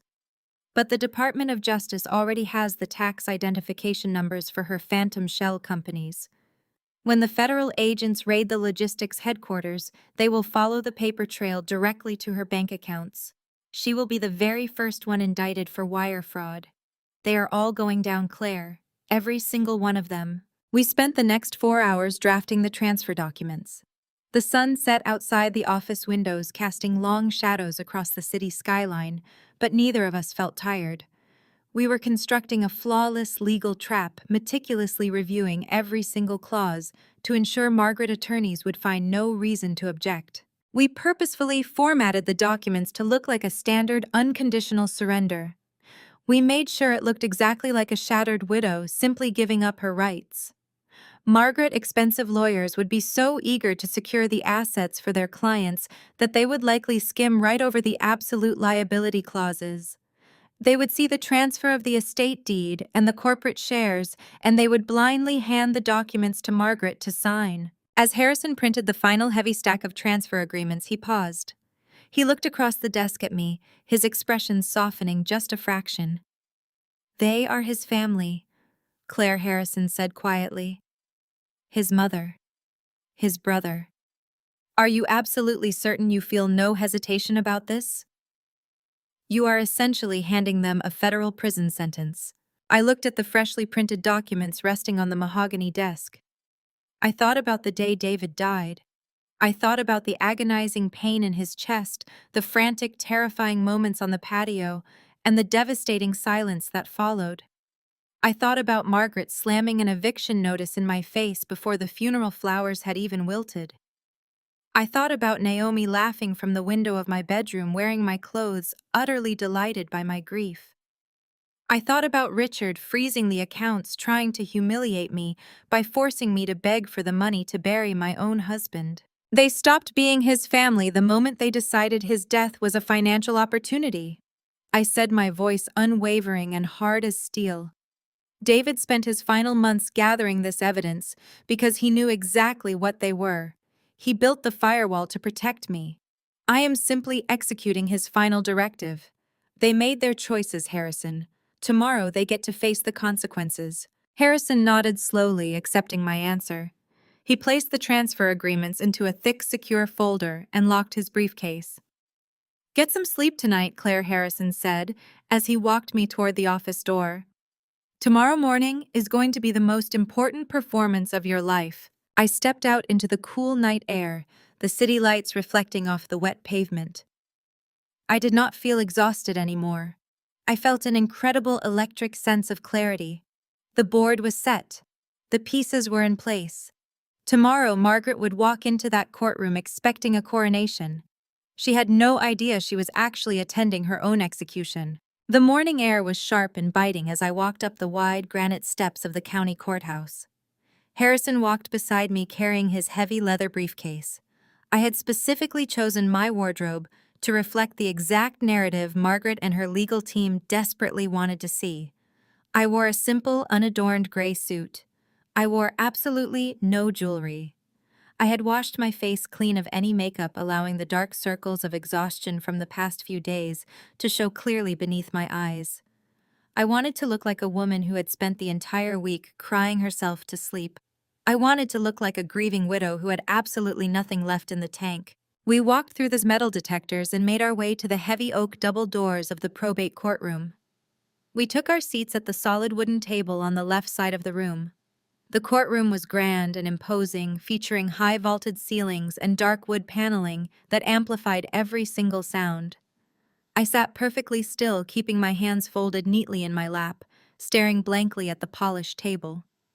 Harrison sat beside me, arranging his legal pads with the stiff, rigid posture of a deeply frustrated attorney. We were setting the stage for the final act. 10 minutes later, the heavy doors at the back of the courtroom swung open. Margaret made her entrance.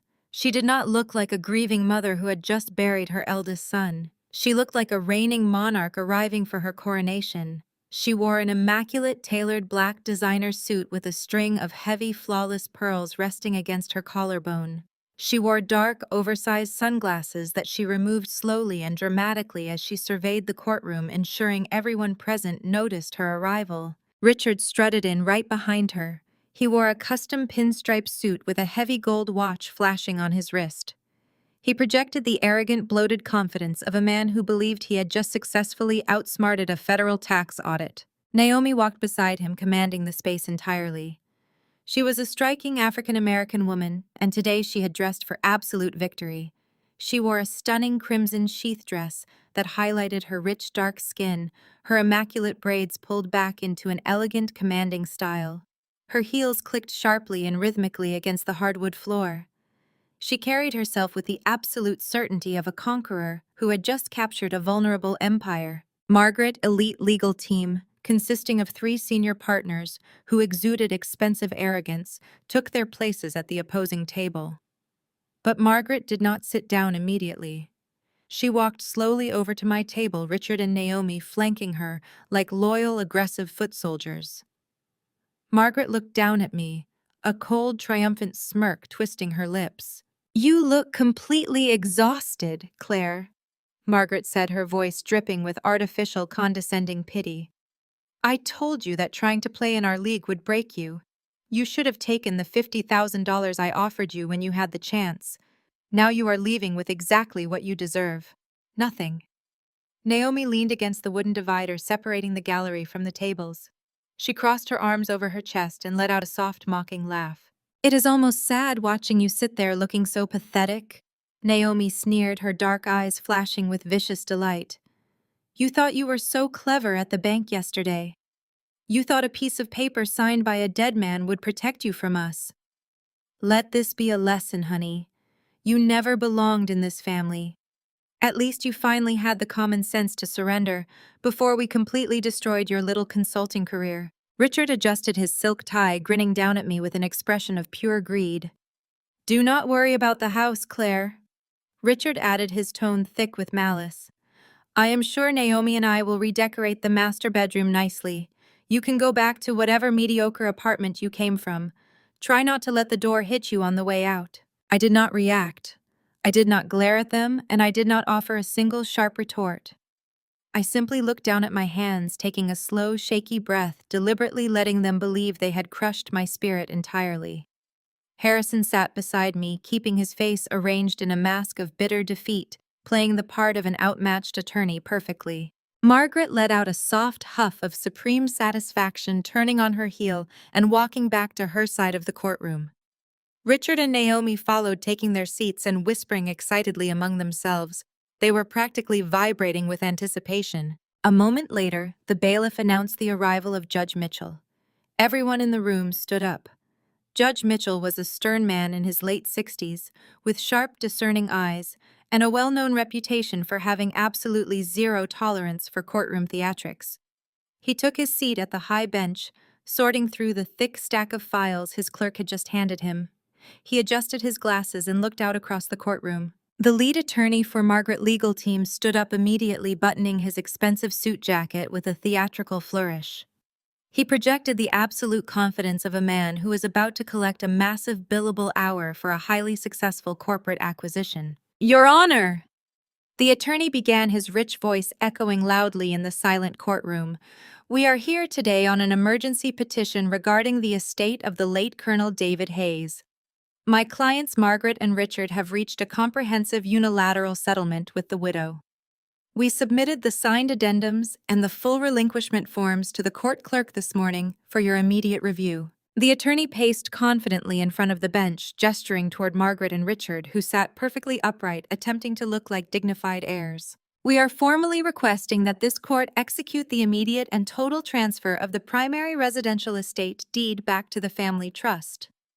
The attorney continued, his voice ringing with aggressive authority. "Furthermore, we strongly request that the court strip Claire of all executive rights spousal claims and controlling shares pertaining to the family logistics company. We ask that the court transfer 100% of said corporate entity, including all its holdings and operational authority, directly to Richard and Margaret." The attorney stopped pacing and looked directly at the judge.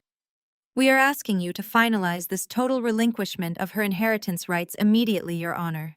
My clients demand complete ownership of the company and the estate today." Judge Mitchell looked over his reading glasses, his expression unreadable as he examined the highly aggressive legal documents in the file before him. He looked at Margaret, who sat with her chin held high, radiating pure entitlement. He looked at Richard and Naomi, who were staring at the bench with hungry, greedy eyes. Then Judge Mitchell looked across the room at me. I was sitting quietly in my simple gray suit, looking small and isolated, flanked by a single attorney who appeared thoroughly beaten. The entire courtroom seemed to hold its breath. Margaret and Naomi exchanged a thrilled, victorious glance out of the corner of their eyes. They were mere seconds away from officially claiming their stolen empire. They had isolated the widow, bullied her into submission, and forced her to hand over a multi-million-dollar corporation and a prime real estate asset. They were absolutely certain they had won the war. Judge Mitchell cleared his throat, the sound cutting sharply through the thick tension in the courtroom like a blade. He closed the heavy manila folder containing the emergency petition and clasped his hands together on top of the high mahogany bench. He did not look at Margaret. He did not look at the expensive legal team demanding my immediate financial ruin. He looked directly at me. "Mrs. Hayes," Judge Mitchell began, his voice echoing with absolute judicial authority, "I have read through the opposing counsel demands. These are highly aggressive stipulations. They are asking this court to permanently invalidate your spousal survivorship rights, strip you of your executive control, and mandate a unilateral transfer of all corporate and residential assets to the family trust. Before I rule on this petition, I need to hear from your legal counsel. Do you intend to file an objection?" Harrison stood up slowly. He adjusted his suit jacket, keeping his head slightly bowed. "Your Honor," Harrison said, forcing his voice to sound tight and deeply frustrated, "I have strongly advised my client to contest this petition. We possess the military directive and the recorded deed. We have every legal right to tie this matter up in litigation for years. However, my client has instructed me to stand down." Judge Mitchell frowned, his thick gray eyebrows knitting together in confusion. He looked from Harrison to me. Across the aisle, Margaret shifted in her seat. Her posture straightened even further as a look of pure, intoxicating victory washed over her face. Richard actually let out a short, muffled scoff of triumph, elbowing Naomi gently. Naomi smiled, her dark eyes glittering with unrestrained malice. She smoothed the skirt of her crimson dress, practically vibrating with the thrill of victory. "Mrs. Hayes." Judge Mitchell said, his tone softening just a fraction. He clearly sensed what he thought was a grieving widow being bullied into submission by a wealthy, powerful family. "I need to hear this from you directly. Are you fully aware of what is being asked here today? If you do not object to this petition, you are walking away with absolutely zero equity." You will have no future claim to the logistics company your late husband managed, nor to the primary residential estate. Are you stating for the official record that you are surrendering these assets? I let the heavy, suffocating silence hang in the air. I let the entire courtroom wait. I placed my hands flat on the polished wooden table and pushed myself up. I stood tall, keeping my shoulders relaxed and my expression entirely blank. I looked at Margaret staring into her cold, victorious eyes. I looked at Richard and Naomi taking in their arrogant, greedy smirks. Then I looked up at the judge. Your Honor, I said, my voice ringing out clear and perfectly steady, projecting to every corner of the vast room. I do not object. I voluntarily and unconditionally waive all rights, titles, interests, and executive privileges regarding the family logistics company. Furthermore, I relinquish my survivorship claim to the residential estate. I agree to transfer 100% of these corporate and physical assets directly to Margaret and Richard. Let them have it all. The courtroom erupted into a low, chaotic murmur. The gallery behind the wooden divider buzzed with shocked whispers. Even the court stenographer paused for a fraction of a second, her fingers hovering over the keys in pure surprise. In high-stakes probate cases, widows do not just surrender empires without demanding a multi-million-dollar settlement. They do not just hand over prime real estate and lucrative corporate shares out of the goodness of their hearts. Margaret lead attorney actually blinked, momentarily stunned by the sheer ease of his victory. He had walked into this courtroom fully prepared for a brutal, drawn-out legal war. He had prepped arguments, compiled case law, and readied himself for a fierce cross-examination. Instead, the gates to the fortress had just been thrown wide open. He quickly recovered, a massive predatory smile breaking across his face. He scrambled to gather the heavy stack of finalized transfer documents from his table. Your Honor, the attorney said, his voice practically vibrating with professional excitement. Since the widow has formally consented on the record, we ask that you sign the executive transfer orders immediately. We have the binding addendums prepared for her signature right now. Richard wiped a bead of sweat from his forehead, letting out a loud, heavy sigh of relief. He leaned back in his leather chair, sprawling out, completely abandoning any pretense of courtroom decorum. He had just secured his personal piggy bank. He thought his offshore gambling debts were finally safe from discovery. Naomi cast a sidelong glance at me that was so filled with pity and disgust it was almost comical. She honestly believed she had just intellectually destroyed a cybersecurity expert. Margaret did not even bother looking at me anymore. The moment I said I surrendered, I ceased to exist in her world. I was just a minor inconvenience that had finally been swept off the chessboard. She was already mentally measuring the windows in my master bedroom for new drapes. Judge Mitchell stared down at me. He looked deeply troubled. Judges are meant to be impartial, but he clearly saw the power dynamic at play. He saw an aggressive family steamrolling a young, exhausted woman who had buried her husband less than a week ago. Mrs. Hayes, Judge Mitchell said carefully, leaning forward over the heavy wooden bench. I must warn you, once these transfer documents are executed and entered into the court record, this action is irrevocable. You are legally accepting that Margaret and Richard will assume total, undisputed ownership of the corporate entity as is. They will assume all operational authority, all assets, and importantly, all liabilities associated with this company. You will be entirely severed from this estate. Are you absolutely certain this is what you want? I heard the magic words. All liabilities. The judge had just put it on the official court record. He was trying to warn me that I would get nothing, but he had just legally confirmed that Margaret and Richard were about to swallow the poison pill whole. The trap was flawless. I am absolutely certain. Your Honor, I replied, keeping my face a mask of quiet resignation. I want to be completely severed from this company and its liabilities. I just want this chapter of my life to be over. Margaret-led attorney practically sprinted across the gap between our tables. He slapped the thick stack of transfer agreements down on the wood right in front of me. He clicked a heavy gold fountain pen open and shoved it toward my hand. Sign on the dotted lines, Claire Margaret called out from her table, her voice echoing sharply in the quiet room. Do not waste any more of the court time. You lost. Do the graceful thing and sign the papers so we can all go home. I looked down at the documents. I saw the aggressive clauses Harrison and I had secretly manipulated the night before to ensure maximum liability transfer. I saw the absolute indemnification clause protecting me from the imminent federal fallout. I picked up the gold pen. The ink felt heavy and permanent. Harrison sat rigidly beside me. To the rest of the room, he looked like a lawyer watching his client make a terrible, irreversible mistake. But under the table, completely out of sight, he tapped his shoe against mine twice. It was our signal. The snare was perfectly positioned. The prey was standing directly over the tripwire, entirely blinded by their own towering arrogance. All I had to do was pull the lever. I held the heavy gold fountain pen suspended over the thick stack of transfer agreements. The courtroom was dead silent save for the hum of the air conditioning vents overhead.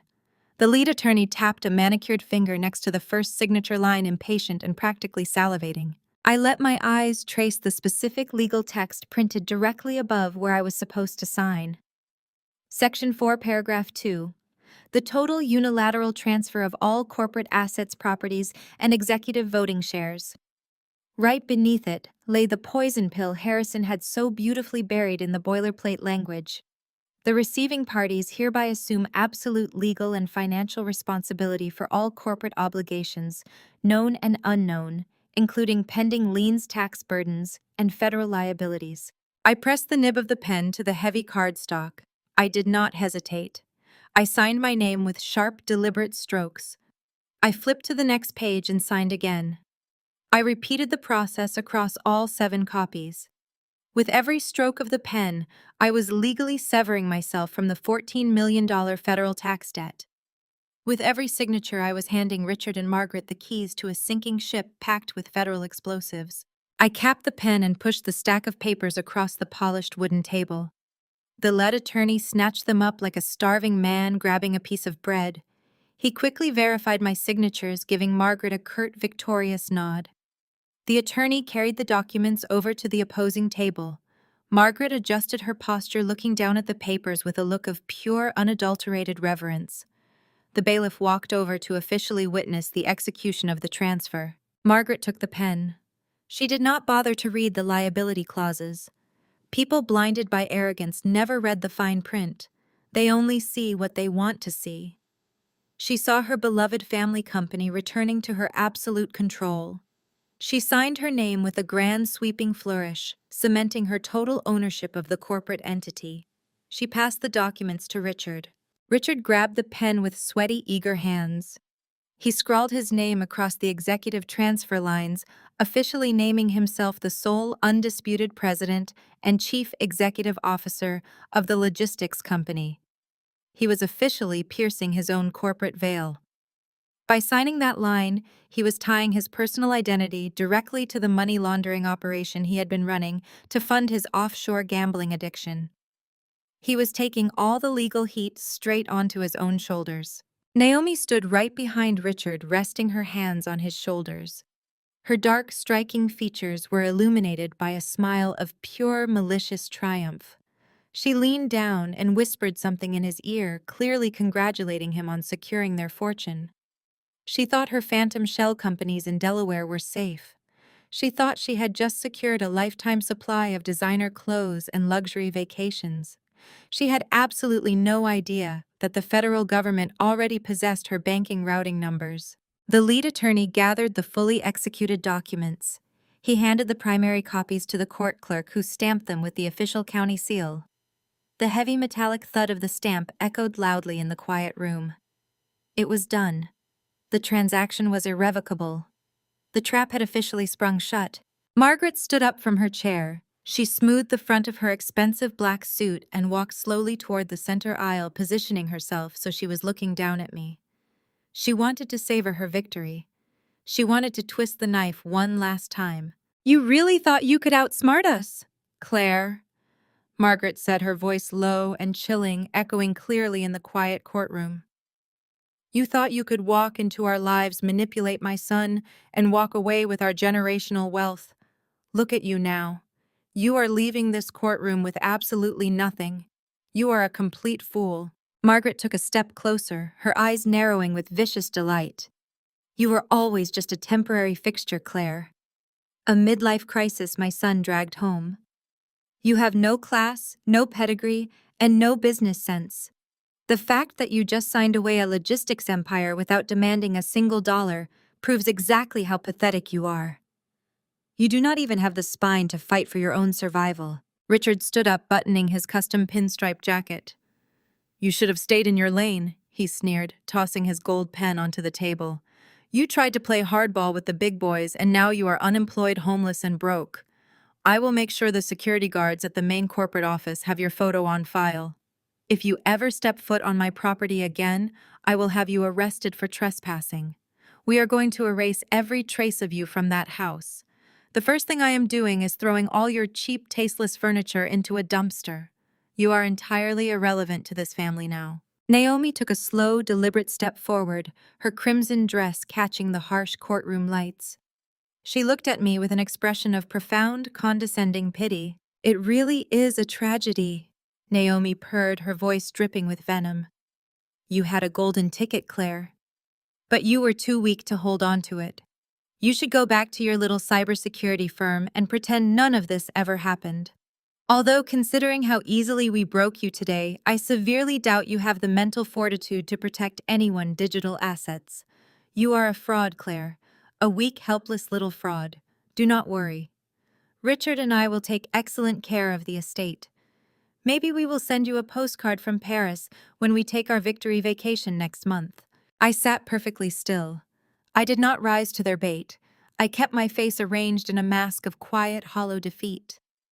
I looked down at the empty mahogany table in front of me, allowing them to bask in the glow of their perceived supremacy. I let them feel like titans. I absorbed every single insult. I let their venom wash over me, locking it away in my mind. In cybersecurity, you do not interrupt a hostile actor when they are uploading a virus to a decoy server. You let them feel invincible. You let them commit entirely to the breach. You watch them celebrate their infiltration, completely unaware that the walls are closing in behind them. Harrison sat beside me, keeping his head bowed, playing the role of the thoroughly beaten legal counsel. But I could see the tiny, almost imperceptible tremor in his jaw as he fought to suppress a massive grin. He knew exactly what was coming next. He knew that the legal paperwork they had just signed was not a victory charter. It was a death warrant. The court clerk finished processing the documents. She handed the finalized stamped transfer orders up to Judge Mitchell.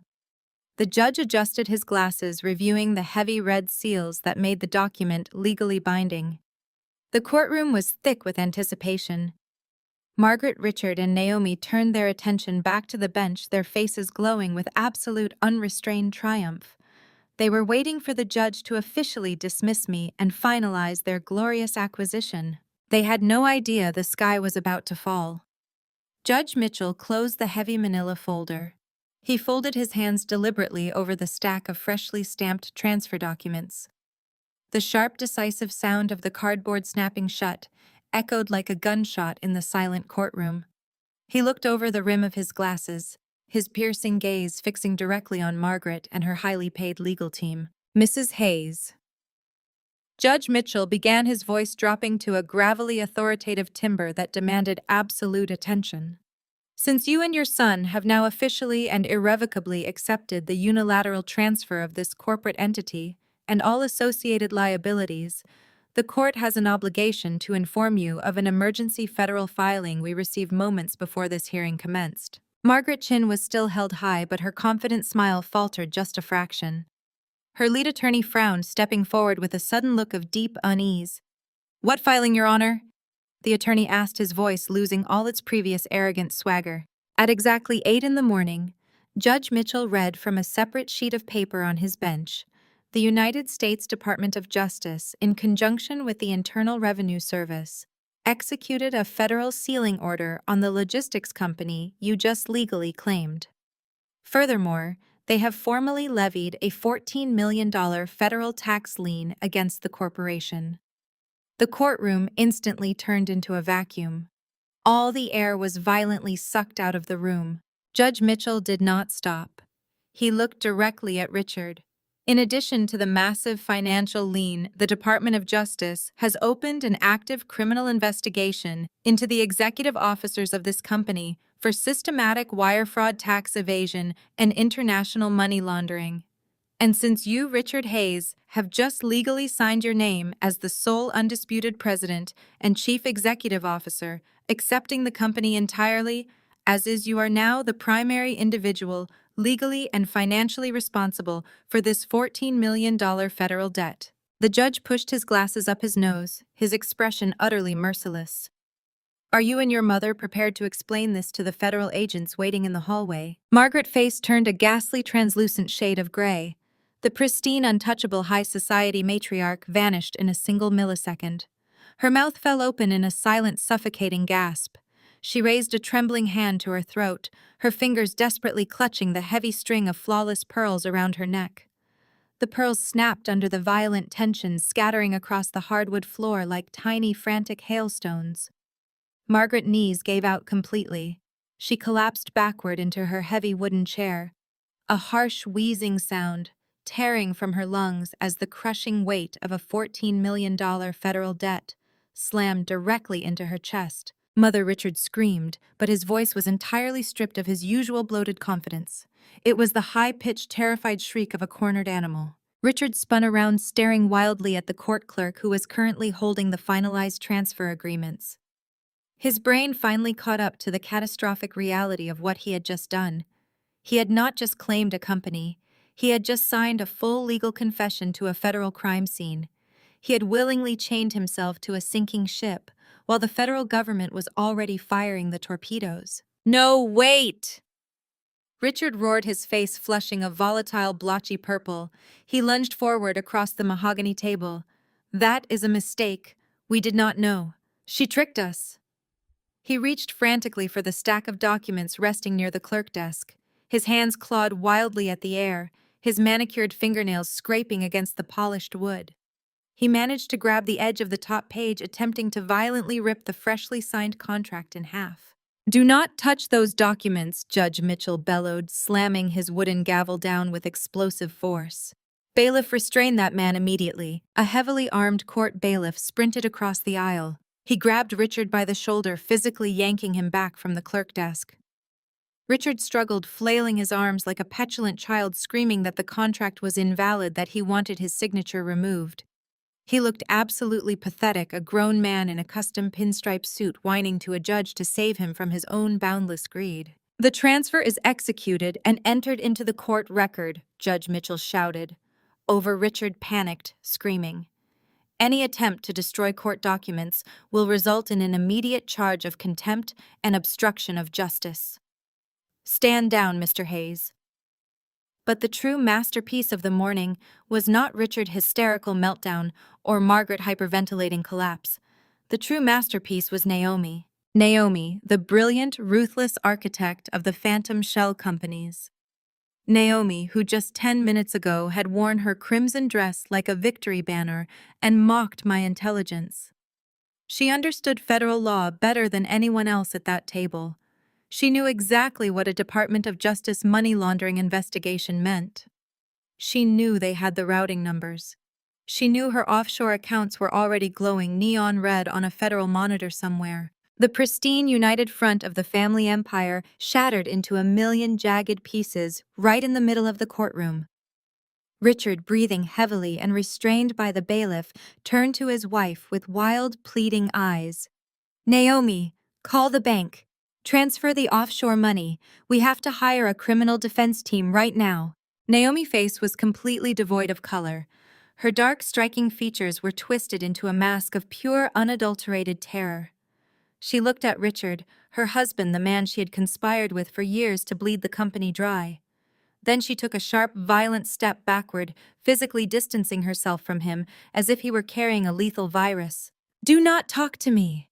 Naomi shrieked, her voice echoing shrilly off the vaulted ceilings. She violently shoved Richard away when he tried to reach out to her. Her hands pushed hard against his chest, breaking his grip completely. "I have nothing to do with this!" Naomi screamed, her eyes darting frantically toward the judge, desperately trying to rewrite her own involvement in real time. I am not on the board of directors. I do not have a title at that company. The transfer was in his name. The assets are in his name. I am just his wife.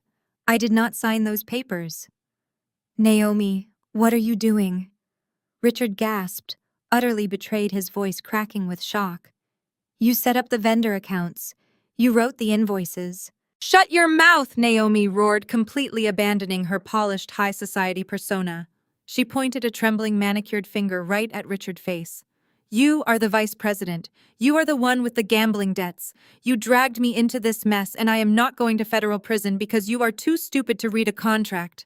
It was absolute glorious carnage. The wolves were turning on each other, tearing out throats in a desperate, pathetic bid for survival.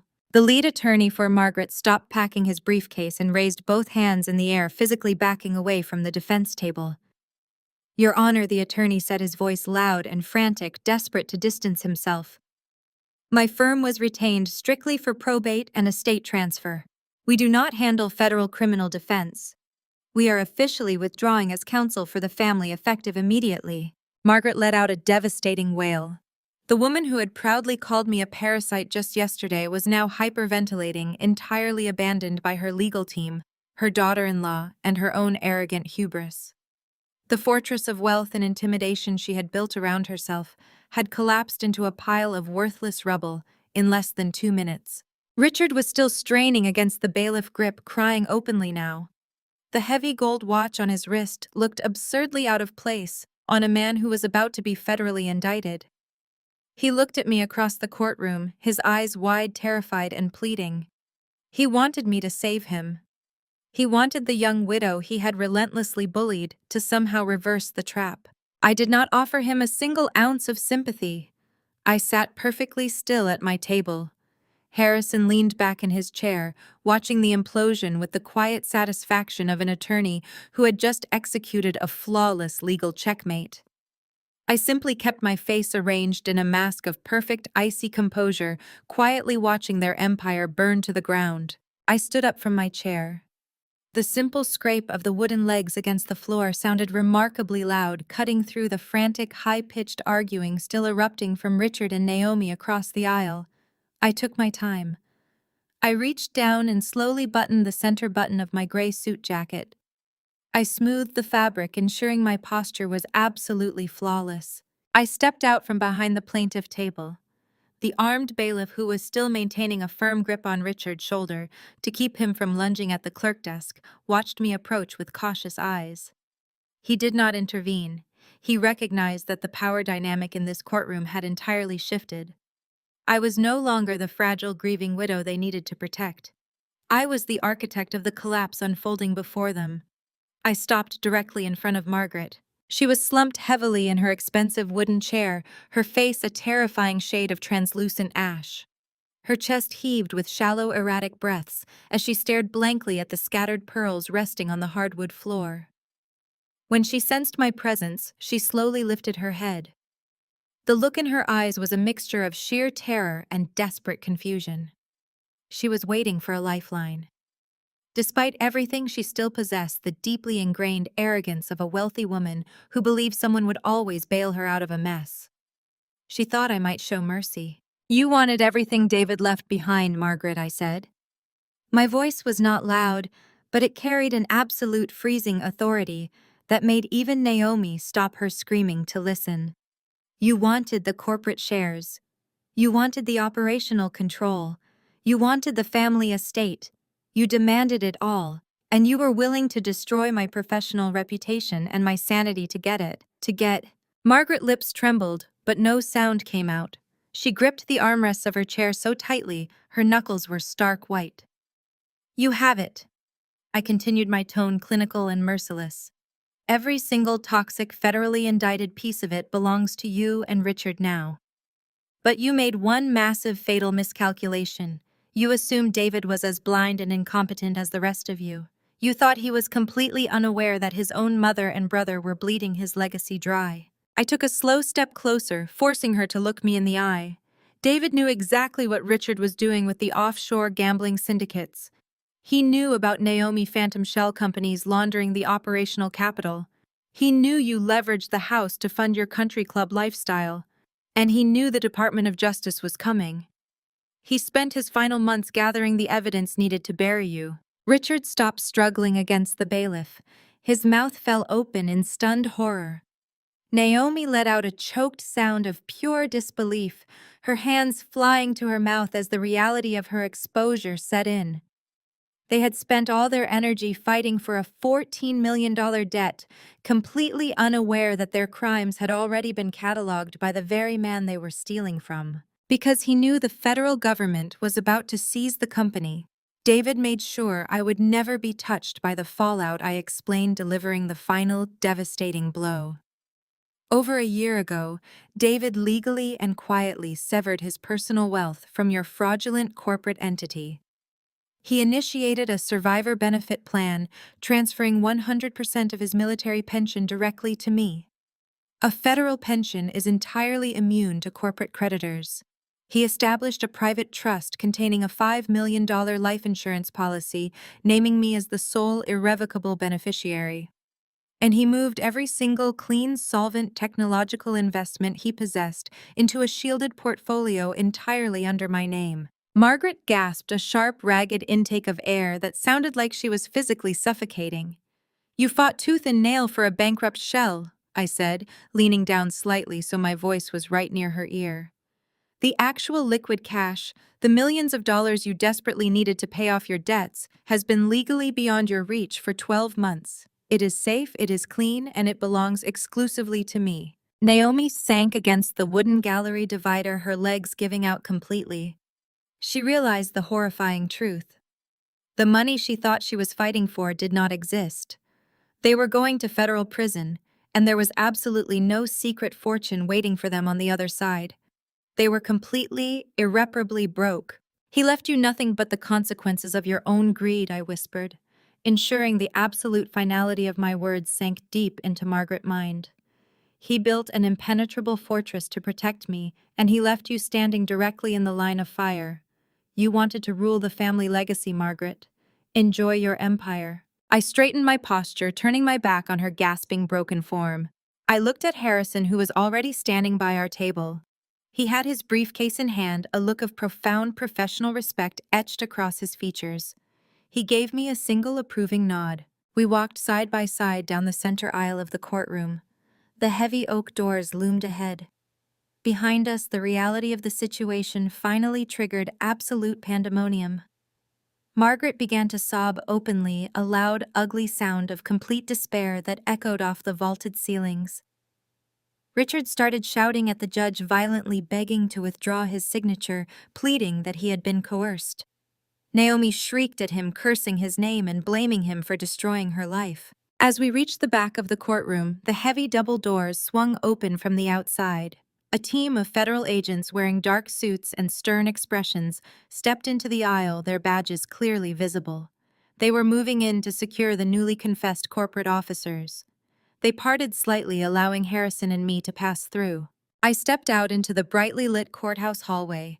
The chaotic screaming of my former in-laws abruptly cut off as the heavy doors swung shut behind me. I took a deep, cleansing breath of the cool air. The oppressive weight I had carried since the moment David died finally lifted from my shoulders. I did not look back. I did not need to. 6 months have passed since that morning at the courthouse. I took a slow, deliberate sip of my black coffee, letting the rich, dark warmth ground me in the present reality. I was sitting behind a massive, custom-cut slab of tempered glass that served as my desk in the corner office of my newly established cybersecurity firm.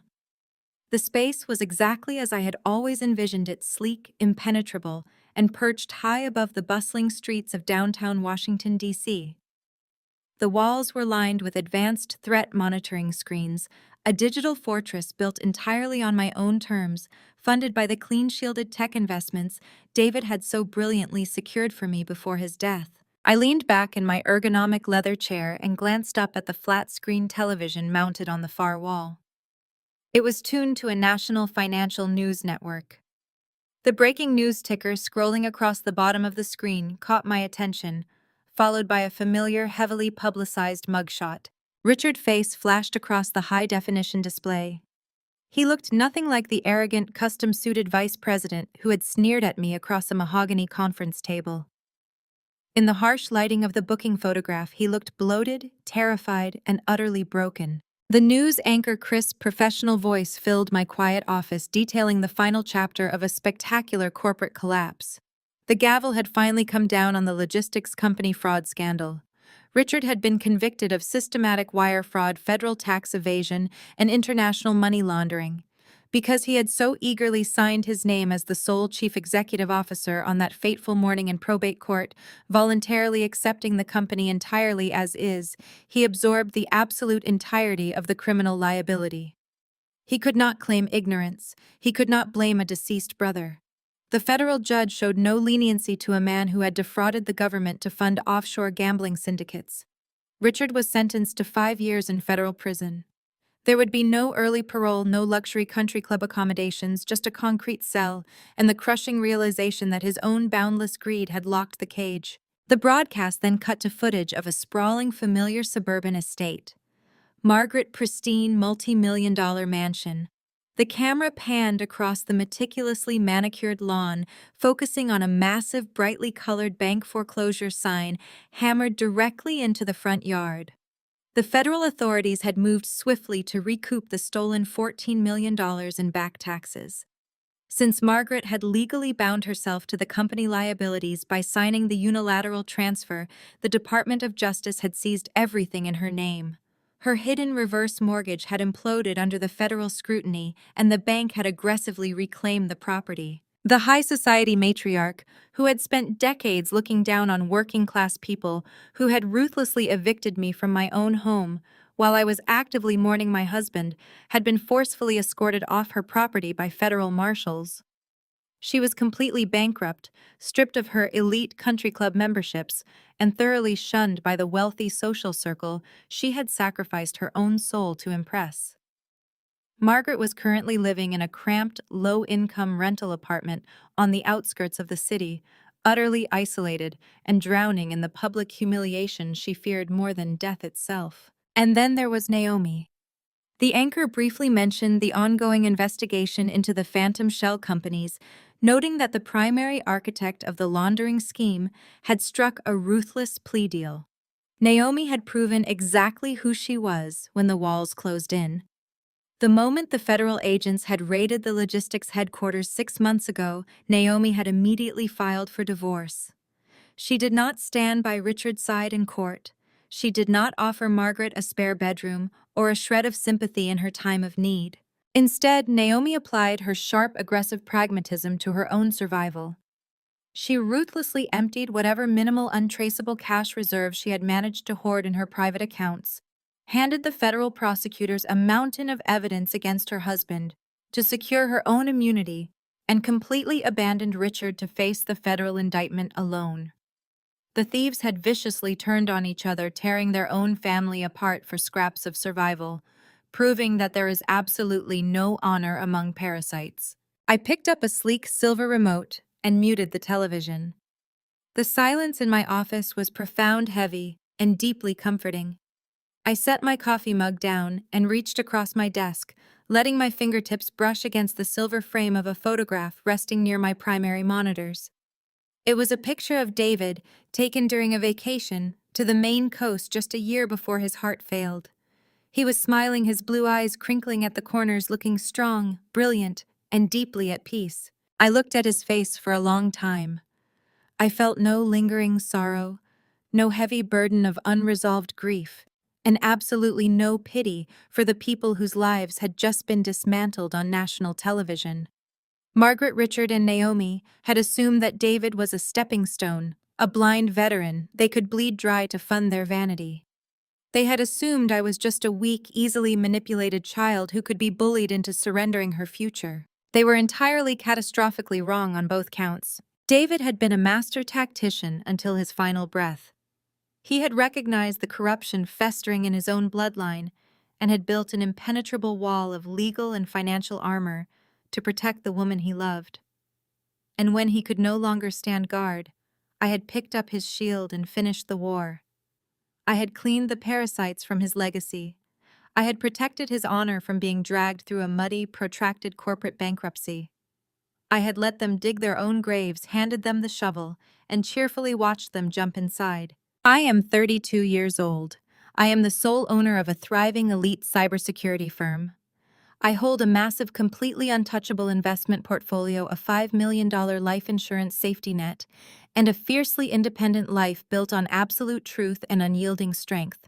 I stood up from my desk, walking over to the floor-to-ceiling windows of my office. I looked down at the city moving rapidly below me. The sky was bright, clear, and perfectly blue. The storm had passed. The threat had been permanently neutralized.